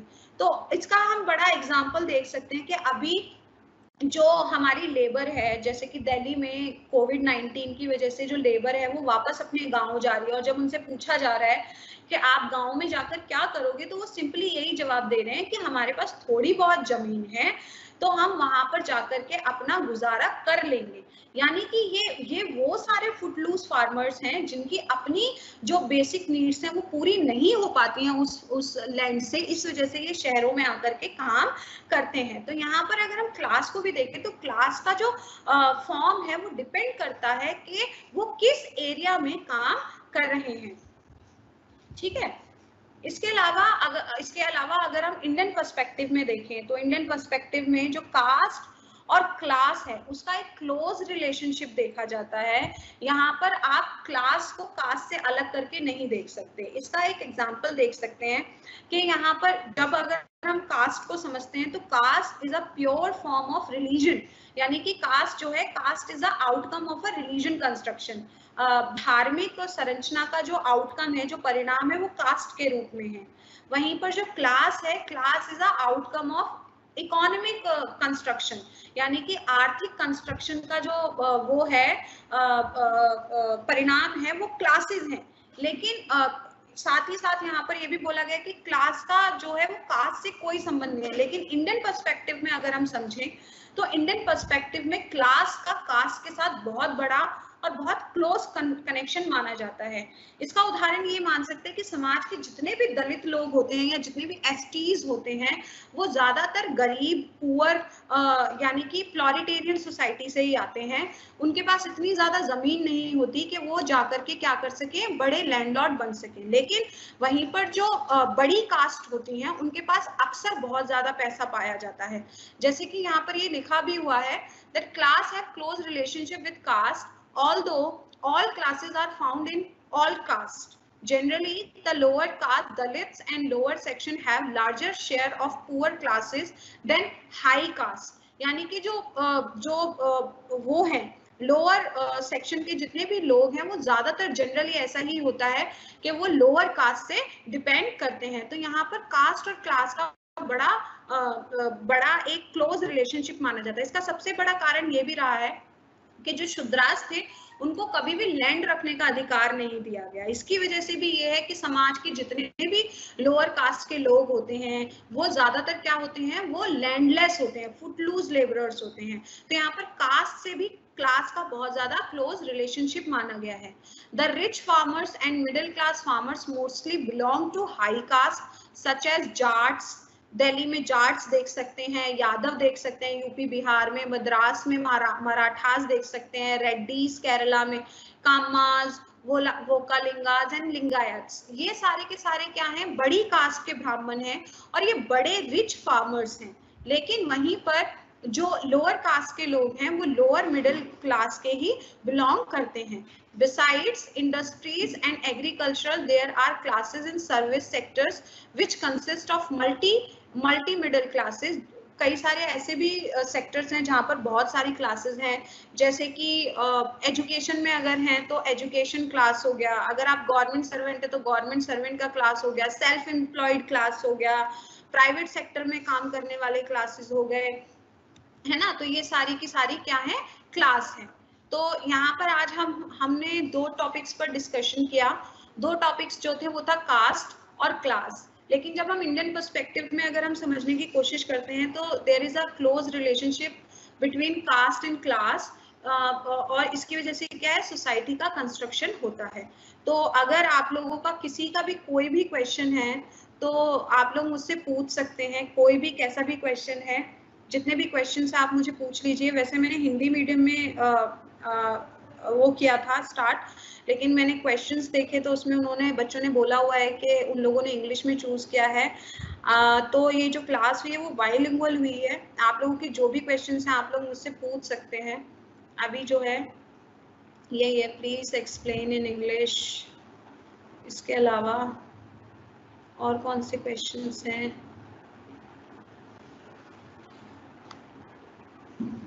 मैम पीपीटी इंग्लिश में नहीं हो सकता। हाँ बिल्कुल हो जाएगा, आगे से मैं इंग्लिश और हिंदी दोनों में बनाकर रखूंगी। मैम मैंने तो इंग्लिश मीडियम सेलेक्ट किया था। I have joined English medium class, then why it's in Hindi? Ma'am ये तो इंग्लिश मीडियम है। सबका सेम ही क्वेश्चन है।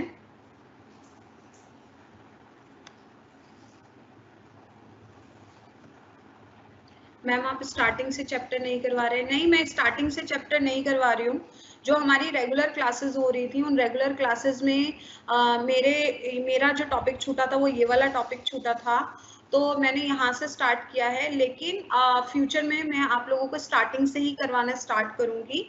लेकिन ये वाला जो टॉपिक है वो मैंने यहाँ से एग्जाम्स के पर्सपेक्टिव से किया है, क्योंकि जो मैं क्लासेस ले रही थी मेरा उससे पहले वो सिलेबस कंप्लीट हो चुका था, आगे के जितने भी यूनिट्स थे, तो ये वाला यूनिट मेरा छूटा हुआ था, इस करके मैंने इस टाइम इस यूनिट से स्टार्ट किया। अगर आगे मुझे लगता है कि स्टूडेंट्स को प्रॉब्लम आ रही है तो आई विल स्टार्ट अगेन, सारे टॉपिक्स को मैं दोबारा से भी करवा दूंगी, उसमें कोई प्रॉब्लम नहीं है। It is English medium class, make our time valuable by explain in English. अच्छा, सिलेबस प्लीज, सिलेबस आप लोग डाउनलोड कर सकते हैं एसओएल की वेबसाइट से। एसओएल की वेबसाइट पर आपका पूरा सिलेबस है, आप सिलेबस उधर से डाउनलोड कर लीजिए। Gagan, is this a Hindi medium class? As I selected English, तो सबका एक ही क्वेश्चन आ रहा है। सो आप हिंदी में क्यों पढ़ा रही हो पूरा? प्लीज आप प्रेजेंटेशन इंग्लिश में बनाइए। हेलो मैम, बाकी और कोई क्वेश्चन नहीं है, सारे यही क्वेश्चंस हैं। हिंदी में क्या लिखा है कुछ समझ नहीं आ रहा, ठीक है। There are most of the questions from the medium. We are talking about religion, caste, SC, ST, etc. Is that not discrimination for them? Maybe if we wipe up these things from education system, then further generation will not give that much concern on these issues. Umakant, आप शायद सही बोल रहे हैं कि it is a discrimination, SC ST is a discrimination educational system में, लेकिन हमारा जो कॉन्स्टिट्यूशन है, अगर हम कॉन्स्टिट्यूशनल पर्सपेक्टिव में समझें तो कॉन्स्टिट्यूशन में कहीं पर भी कास्ट को इम्पोर्टेंस नहीं दिया गया है। It is completely wipe out from the education system. There is no such kind of caste system in the constitution, और ना ही हमारे education system में। Yes, there are some provisions which provide special treatment to the discriminated area, discriminated persons, जो discriminate हुए हैं main society से, उनको special treatment दिया गया है, इसमें कोई डाउट नहीं है। लेकिन इट इज जस्ट बिकॉज के उनको सोशल जस्टिस दिलवाना था। आप अगर हमारे इंडियन सोसाइटी के कंस्ट्रक्शन को देखेंगे तो कास्ट अभी भी है। अगर कास्ट नहीं होगा, मोस्ट ऑफ दी यही क्वेश्चन होते हैं कि हमारे एजुकेशन सिस्टम में वो क्यों है। तो यहाँ पर अगर हम देखें तो अगर एजुकेशन सिस्टम में अगर हम लोगों ने यहाँ पर आरक्षण नहीं दिए तो यहाँ पर बहुत तरीके के डिस्क्रिमिनेशन है। विमेंस पर जेंडर बेस्ड डिस्क्रिमिनेशन है और कास्ट बेस्ड डिस्क्रिमिनेशन है। तो देयर आर सम प्रोविजंस जो कि एक प्रोटेक्शन दे रहा है, जिसमें आरक्षण भी है, रिजर्वेशन भी है। Reservation is a kind of a provision which tries to give a kind of equal treatment those who are not equal in the society because they are in the lower section in the society just because of this caste system। ठीक है, जाति की वजह से वो क्या है, समाज में असमानता है। तो अगर हम अपने कॉन्स्टिट्यूशन को समझें तो कॉन्स्टिट्यूशन जो है वो एक तरीके का प्रयास है, एक तरीके का तरीका है, टूल है, जो सोसाइटी में जो जितनी भी इनइक्वालिटीज हैं उनको इम्प्लीमेंट करने का। तो आई डोंट थिंक सो कि there is a kind of complete solution कि अगर हमने एजुकेशन सिस्टम से आरक्षण जैसी चीजें या SC ST जैसी चीजें हटा दी तो हम इक्वालिटी को स्टैब्लिश कर पाएंगे, क्योंकि इस आरक्षण की वजह से ही कई सारे ऐसे इंटेलिजेंट बच्चे हैं जो लोअर कास्ट से बिलोंग करते हैं और इसी की वजह से वो हायर एजुकेशन तक भी जा पाते हैं, उनको रिप्रेजेंटेशन मिला हुआ है। एज रजनी कोठारी सेड कि just because of this democracy and the current situation, current political situation of the Indian society, caste become empowered, caste become strong, and they have a kind of say in the political institution, in the political area, in the public area, and they have a separate representation. So I don't think so. This is my perception. I don't know आप लोगों का क्या perception है, लेकिन मुझे ऐसा लगता है कि आरक्षण is a solution to establish social justice in the society, and it cannot be removed from the society because there is still caste based inequality. We can see it in the villages, we can see it in even in the cities. अगर हम देखें तो बहुत सारे examples हैं, जैसे कि sweepers के अगर हम जॉब देखें तो स्वीपर्स में एमसीडीज में ज्यादातर लोअर कास्ट के ही लोग होते हैं. व्हाई? तो there are many why, there are many questions and this is the debatable question जिस पर अभी तक डिबेट चल रही है. पिछले 1947 से डिबेट चल रही है, अभी भी डिबेट चल रही है और आगे भी चलती रहेगी. What are the other questions? Ma'am I have one question. बोलिए रोहित, आपका क्या क्वेश्चन है? आप पूछ सकते हैं आपका जो भी क्वेश्चन है. मैम प्लीज इंग्लिश में भी एक्सप्लेन करो, ठीक एग्जाम में लिख पाए. अच्छा, ठीक से एग्जाम में लिख पाए. अच्छा ठीक है, मैं ट्राई करूंगी नेक्स्ट टाइम में जो पीपीटीज बनाऊं वो मैं इंग्लिश में बनाऊं, लेकिन जो मेरी क्लासेस रहेंगी that will be in the bilingual and I will try to explain everything in the both the languages, English and Hindi. So क्योंकि मैंने हिंदी मीडियम चूज किया था, I don't know पता नहीं क्यों हुआ, लेकिन मुझे कोई प्रॉब्लम नहीं है. I will explain in the English also and I will try to make my PPTs in English so that again students will not face problems. Ma'am good afternoon, जो स्टडी मटेरियल है कब तक मिलेगा? Ma'am ये आप अपने SOL में जाकर के पूछ सकते हैं. और क्या है दामिनी मैम, इज दिस अ, ठीक है ओके. कास्ट नैना, कास्ट और उसे पहले का टॉपिक क्लियर कौन कीजिए मैम. अच्छा, इससे पहले मैंने आप लोगों को बताया था कि जो कास्ट से पहले के जो टॉपिक्स हैं, जितने भी टॉपिक्स हैं वो मैंने इसलिए नहीं छुए हैं. मुझे लगा कि जो ये क्लासेस स्टार्ट हो रही हैं वो वहां से स्टार्ट हो रही है जहां से हमारी क्लासेस छूटी थी. तो अगर ऐसा है तो I will next time I will start with first topic. मैं पहले टॉपिक से स्टार्ट करूंगी जिसमें आपकी थियरीज हैं, मार्क्सिस्ट थियरी है, गांधीयन थियरी है एंड लिबरल थियरी है. ओके नेक्स्ट, और क्या क्वेश्चन है?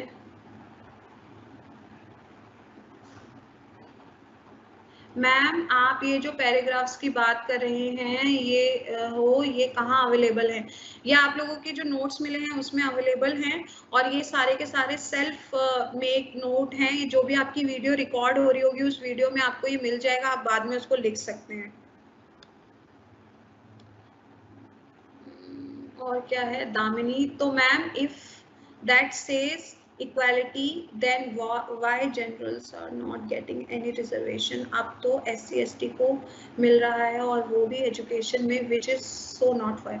सी यहाँ पर अगर हम रिजर्वेशन की बात कर रहे हैं, हमेशा बात यही होती है कि जनरल्स को रिजर्वेशन क्यों नहीं मिल रहा है. समाज में जो जनरल्स को रिजर्वेशन इसलिए नहीं मिला है क्योंकि यहाँ पर जो सोसाइटी का कंस्ट्रक्शन था, सोसाइटी में सोशल जस्टिस को स्टैब्लिश करने के लिए इक्वालिटी की स्टैब्लिशमेंट की गई थी. क्योंकि अगर हम अपनी सोसाइटी को देखें तो सोसाइटी में हमेशा से जो जनरल कैटेगरीज हैं उन जनरल कैटेगरीज को कभी भी एजुकेशन से बायकॉट नहीं करना पड़ा है. उनको कभी भी एजुकेशन ना लेने के लिए मतलब वो नहीं, उनको मजबूर नहीं किया गया है, ना ही उन्हें किसी भी तरीके की प्रॉपर्टी ना रखने के लिए मजबूर किया गया है. उनके पास सारी वो थी, सुख सुविधाएं थी. लेकिन यहाँ पर क्या था, यहाँ पर इकोनॉमिक इक्वालिटी स्टैब्लिश मतलब सोशल जस्टिस स्टैब्लिश करने के लिए आरक्षण को एक तरीके का सॉल्यूशन माना गया था. तो अगर आरक्षण सिर्फ और सिर्फ एक सॉल्यूशन है, ठीक है, आरक्षण इसलिए दिया जा रहा है क्योंकि सोसाइटी में अभी भी देखिए ना, अभी भी एक लड़की का रेप इसलिए हो जाता है क्योंकि वो लोअर कास्ट से बिलोंग करती है. अभी भी एक क्या नाम है स्टूडेंट को हायर एजुकेशन लेने का मतलब राइट है, लेकिन उस तक पहुंचने में उसको बड़ी दिक्कतें होती हैं. इसी तरीके से अगर सोसाइटी को इक्वल करना है, मुझे ऐसा लगता है कि आरक्षण जो है, आरक्षण एक तरीका है समाज के उन गड्ढों को भरने का, वो सारे होल्स को भरने का जो सोसाइटी में रिलीजन के आधार पर आई है. अगर आरक्षण नहीं होगा तो आगे की साइड सिर्फ और सिर्फ वही लोग होंगे जो इकोनॉमिकली स्ट्रांग है। और आरक्षण कभी भी आर्थिक आधार पर नहीं दिया गया है, वो सामाजिक असमानताओं को ध्यान में रखकर दिया गया है। जब समाज में सामाजिक असमानताएं खत्म हो जाएंगी, कास्ट सिस्टम खत्म हो जाएगा, सारे लोग इक्वल हो जाएंगे, तब आरक्षण भी खत्म हो जाएगा। तो जो आरक्षण है वो सोशल इनइक्वालिटीज को खत्म करने के लिए है, इकोनॉमिक इनइक्वालिटीज के बेस पर आधार पर कभी भी आरक्षण को नहीं दिया गया है। नेक्स्ट क्वेश्चन जो है वो क्या है? मैम अब ये पीडीएफ सेंड कर सकते हो, आप पढ़ा रहे हैं जिसमें, प्लीज मैम। अच्छा, लोकतंत्र ने समानता कैसे की है? मैम लोकतंत्र ने समानता कैसे की है, इस चीज को हम ऐसे समझ सकते हैं कि जैसे रजनी कोठारी ने ये बोला है कि रजनी कोठारी ने ये बोला कि लोकतंत्र का मतलब क्या, लोगों का, लोगों के लिए, लोगों द्वारा शासन, for the people, by the people, of the people. मतलब यहाँ पर हर एक पर्सन को जो वोटिंग राइट दिया गया है, that is not based on their caste, religion on और देयर जेंडर। ये क्या है, ये किस पर बेस्ड है? ये बेसिकली बेस्ड है इनके एज पर। अगर आप इंडियन सिटीजन हो, अगर आप भारत के नागरिक हो, तो एक सर्टेन एज लेने के बाद, 18 साल की एज लेने के बाद, भारत के नागरिक होने के बाद आपने क्या है, आप समान रूप से अपना रिप्रेजेंटेशन दे भी सकते हो और रिप्रेजेंटेशन ले भी सकते हो। तो लोकतंत्र की वजह से ही तो ये पॉसिबल हुआ है कि समाज में समानता मिली है। महिलाओं को जेंडर के आधार पर वोटिंग राइट से डिस्क्रिमिनेट नहीं किया गया है, दलितों को उनकी जाति के आधार पर डिस्क्रिमिनेट नहीं किया गया है वोटिंग राइट से। तो इसीलिए बोला जाता है कि लोकतंत्र ने क्या किया है, जातियों को समानता स्थापित की है। क्यों? क्योंकि यहाँ पर समानता जो है वो धर्म, जन्म, लिंग, जाति के आधार पर नहीं है। इसीलिए लोकतंत्र को माना जाता है कि उसने इक्वालिटी को एस्टेब्लिश किया है। इसके अलावा क्या है? Ma'am I had a question, you said that according to R, कौन है? ओजा। According to our constitution, everyone has an equal opportunity in every field, but as after independence the center and the state government has applied many sort of quotas, and according to the percentage of people, government has decided that are eligible for the respected quotas. So how is that an equal opportunities for all the citizens of the same बात हमेशा यही पूछी जा रही है। देखिए, अगर state और सेंटर में अगर कोटास के आधार पर दिया गया है, तो यहाँ पर जो आर्टिकल 15 है वो ये बोलता है कि किसी भी पर्सन के साथ किसी भी आधार का डिस्क्रिमिनेशन नहीं किया जाएगा। इसका मतलब सिर्फ और सिर्फ ये है कि आप किसी भी धर्म से हैं, किसी भी जाति से हैं, किसी भी लिंग से हैं, कोई फर्क नहीं पड़ता। आपके पास एक सर्टेन योग्यता है, एक सर्टेन आपके पास जो क्राइटेरिया रखा गया है, अगर आपके पास है तो आप अप्लाई कर सकते हैं गवर्नमेंट जॉब्स में। इसका मतलब ये है कि अगर मान लीजिए आपके पास ग्रेजुएशन है, तो ग्रेजुएशन बेस्ड पर्सन ही अप्लाई कर सकता है। ऐसा नहीं है कि 10th पास उसको अप्लाई कर सकेगा।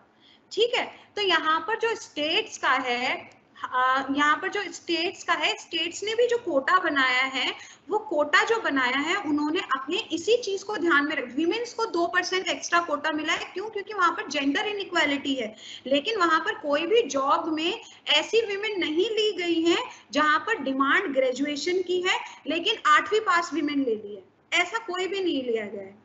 तो आप लोगों को समझने में दिक्कत हो रही है। यहाँ पर जो इक्वालिटी है वो अपॉर्चुनिटीज की है। मतलब मान लीजिए अगर 12th बेस्ड जॉब है तो उस पर 10th बेस को डिस्क्रिमिनेट किया ही जाएगा, क्योंकि उसकी योग्यता नहीं है, उसका आधार कभी भी उसकी जाति, धर्म, लिंग ये नहीं है। क्यों? क्योंकि वो योग्य नहीं है, उसके पास 12th की डिग्री नहीं है, इसलिए वो अप्लाई नहीं कर सकता। Simple is that.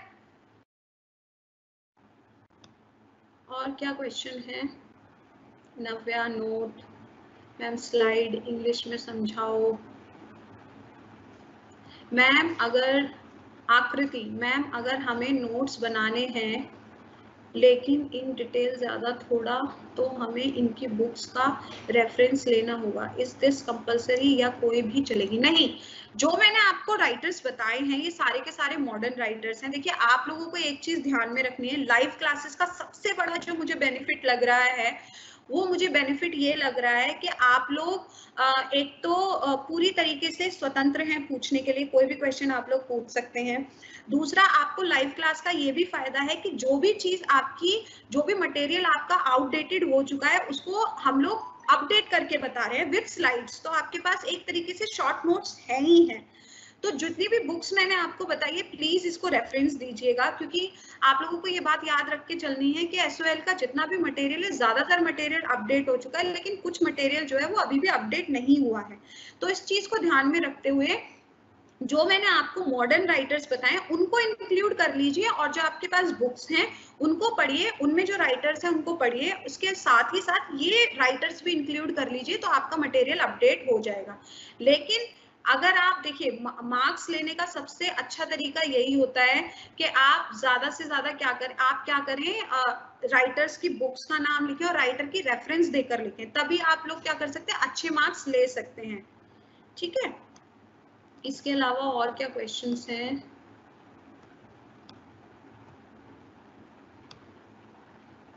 मैम अगर हमें और क्या क्वेश्चन है? आकृति का क्वेश्चन हो गया। उन्नति मैम, ये इंग्लिश मीडियम की क्लास पर क्लिक किया था।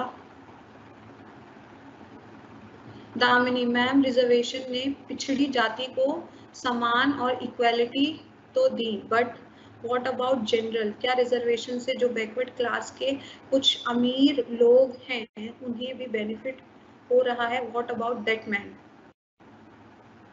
सबका सेम क्वेश्चन है, everyone has the same question. इसका सबसे बड़ा कारण सिर्फ और सिर्फ ये है कि हम लोगों के अंदर अभी भी सोसाइटी में एक तरीके का द्वेष है जातियों को लेकर। उसको क्लियर आप तभी कर सकते हैं जब जितने भी एक्ट्स हैं आप उनको पढ़ेंगे, जाति को अच्छे से समझेंगे, तभी आप समझ सकते हैं, वरना ऐसे हवा में क्वेश्चंस आएंगे और आप परेशान रहेंगे। इसका सिर्फ और सिर्फ यही है।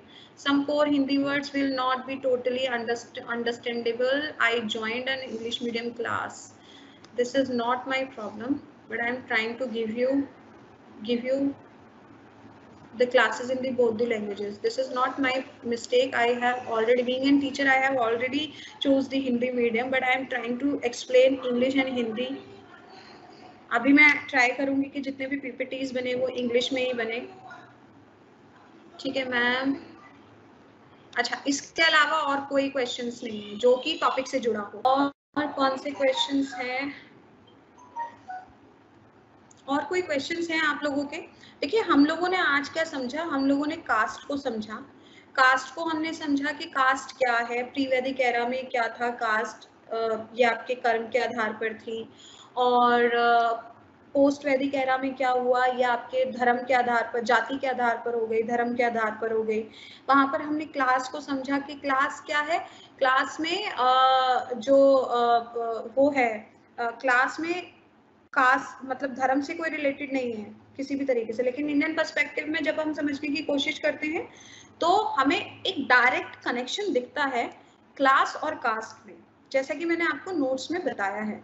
और एक जो सबसे बड़ा रेलिवेंट क्वेश्चन है वो यही है कि आप लोग क्या करेंगे, आप लोग ज्यादा से ज्यादा अपडेटेड वो पूछेंगे, वो अपने मटेरियल में एक्सेप्ट करेंगे। जो भी मैं पीपीटी आपको दिखा रही हूँ उस पीपीटी में प्लीज आप नोट कर लीजिए। तो इसमें क्या होगा, इसमें आप लोग वो कर सकते हैं, अपने नोट्स भी बना सकते हैं, अपडेट कर सकते हैं। और अगर किसी के कोई और क्वेश्चंस हैं तो आप लोग मुझसे पूछ सकते हैं, कोई भी क्वेश्चन होगा किसी भी चीज से रिलेटेड, मतलब खास या क्लास से। देखिए, रिजर्वेशन को ना हम लोग अगर उस नजरिए से देख रहे हैं कि मैं जनरल हूँ, मुझे रिजर्वेशन नहीं मिल रहा है जस्ट बिकॉज के मेरी जो दूसरी पर्सन है वो उससे रिलेटेड है, वो सारे पॉलिटिकल मैटर्स हैं। देखिए, लेकिन मेरा काम यहाँ पर क्या है, मेरा काम आपको सिर्फ और सिर्फ फ्रेजेस समझाना है जो कि मैं समझा रही हूँ। बाकी जो मेरी सेल्फ अंडरस्टैंडिंग है उसके हिसाब से भी मैंने आपको क्वेश्चंस के आंसर्स दिए हैं। आपके जो भी क्वेश्चंस हैं आप लोग अभी भी मुझसे पूछ सकते हैं, नो प्रॉब्लम। और जितने भी क्वेश्चंस हैं, इसके बाद जो हमारा नेक्स्ट टॉपिक स्टार्ट होगा वो हमारा स्टार्ट होगा पेट्रियार्की को लेकर, कि पेट्रियार्की क्या है, पितृसत्ता क्या है, पेट्रियार्की किस तरीके से भारतीय राजनीतिक व्यवस्था में काम करती है, या पितृसत्ता जो है वो किस तरीके से एक तरीके का जो जेंडर इनइक्वालिटी है, लिंग आधारित जो असमानता है, उस लिंग आधारित असमानता के आधार पर समाज में महिलाओं को किस तरीके से सार्वजनिक क्षेत्रों से यानी कि पब्लिक एरियाज से अलग रखा गया है उसके बारे में बात करने की मतलब उसके बारे में हम लोग समझेंगे। तो ये जो पावर स्ट्रक्चर है, पावर स्ट्रक्चर को हम पूरा जो हमारा होगा वो पेट्रियार्की के बाद होगा। जो हमारी नेक्स्ट क्लास होगी वो पेट्रियार्की पर होगी, लेकिन ज्यादातर बच्चों के क्वेश्चन यही आ रहे हैं कि मैम क्या आप स्टार्टिंग से स्टार्ट नहीं कर रही हैं। तो मैं आपको यही बता रही हूँ कि मैंने जब रेगुलर क्लासेस छोड़ी थी तो वो रेगुलर क्लासेस मेरा इसी टॉपिक पर छूटा था, इसलिए मैंने इस टॉपिक से स्टार्ट किया। लेकिन मैं नेक्स्ट टाइम क्या करूंगी, नेक्स्ट टाइम हम लोग फर्स्ट टॉपिक से स्टार्ट करेंगे, उसके बाद हम नेक्स्ट टॉपिक्स में आते जाएंगे। तो अगर आपके कोई भी क्वेश्चंस हैं तो आप लोग मुझसे क्वेश्चंस पूछ सकते हैं, जितने भी क्वेश्चंस हैं वो आप मुझसे पूछ सकते हैं। अभी कोई क्वेश्चन है तो हम यहाँ पर एक बार जल्दी से रिवाइज कर लेते हैं। कास्ट क्या है, क्लास क्या है। कास्ट को अगर हम समझें तो कास्ट क्या है, कास्ट जो है वो सोशल कंस्ट्रक्शन है। कास्ट जो है वो सामाजिक आधार पर जन्मी हुई है, इसका धार्मिक कनेक्शन है। कास्ट जो है वो क्या है, समाज में जो 4 वर्ण, जो 4 जातियां हैं, ब्राह्मण, क्षत्रिय, वैश्य, शूद्र, जहां पर ये माना गया है हिंदू धर्म के आधार पर कि जो व्यक्ति का जो जन्म है, व्यक्ति का जो जन्म हुआ है वो मुख्य रूप से ब्रह्मा के पुत्रों के रूप में हुआ है, जहां पर उसके लोगों के ब्रह्मा के मुंह से जो निकले हैं वो ब्राह्मण कहलाए हैं, शोल्डर्स से जो निकले हैं वो क्षत्रिय कहलाए हैं, पेट से जो निकले हैं वो वैश्य कहलाए हैं, जो पैरों से निकले हैं वो शूद्र कहलाए हैं।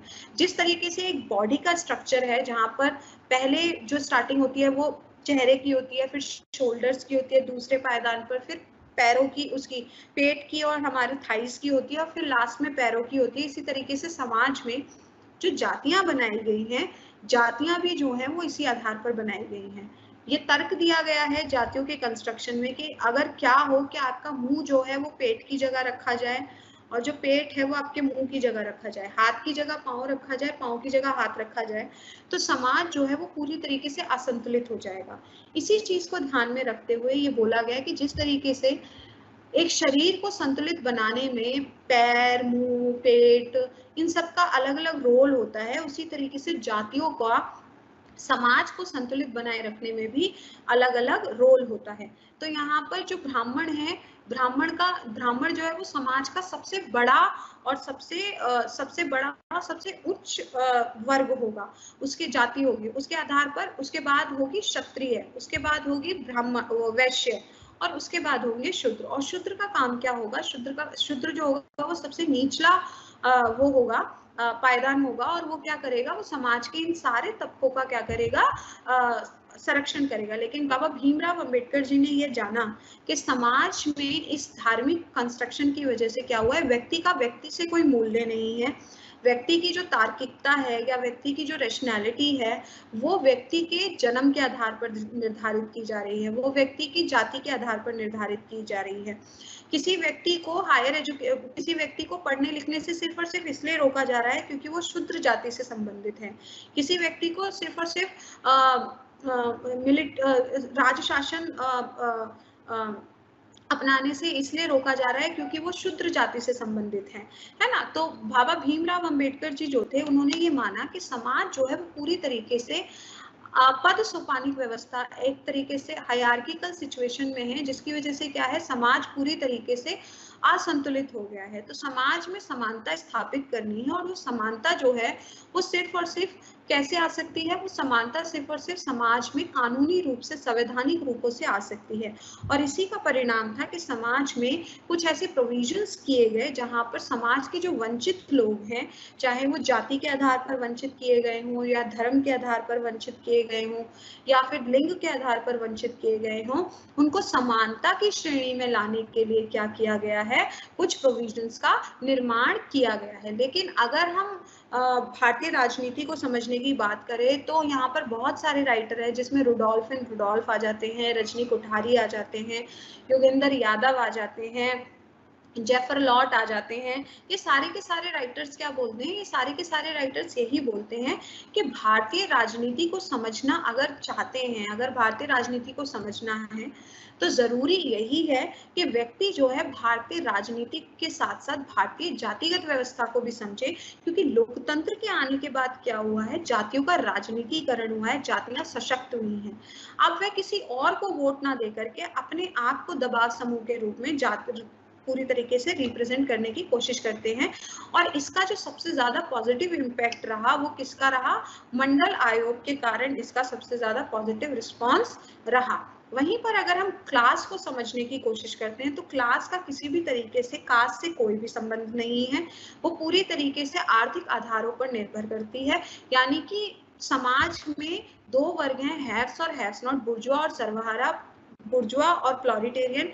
यहाँ पर क्या है, एक तबका वो है जिसके पास बहुत सारे संसाधन है और एक तबका वो है जिसके पास कुछ भी संसाधन नहीं है। मतलब आर्थिक आधार पर, आर्थिक असमानता के आधार पर क्लास का कंस्ट्रक्शन होता है। लेकिन वहीं पर अगर हम भारतीय संदर्भ में क्लास के कंस्ट्रक्शन को समझें तो कास्ट का और क्लास का एक क्लोज रिलेशनशिप मिलता है, जहां पर बड़ी कास्ट के जो लोग होते हैं वो ज्यादातर बड़े लैंडलॉर्ड्स होते हैं, अमीर होते हैं। वहीं पर जो छोटी कास्ट के लोग होते हैं, अमूमन, मैं नहीं बोल रही हूँ सारे, अमूमन ऐसा माना जाता है, ज्यादातर ऐसा माना जाता है कि वो लोअर कास्ट के होते हैं, वो लोअर जितनी भी लेबर क्लास है वो लोअर कास्ट से बिलोंग करती है।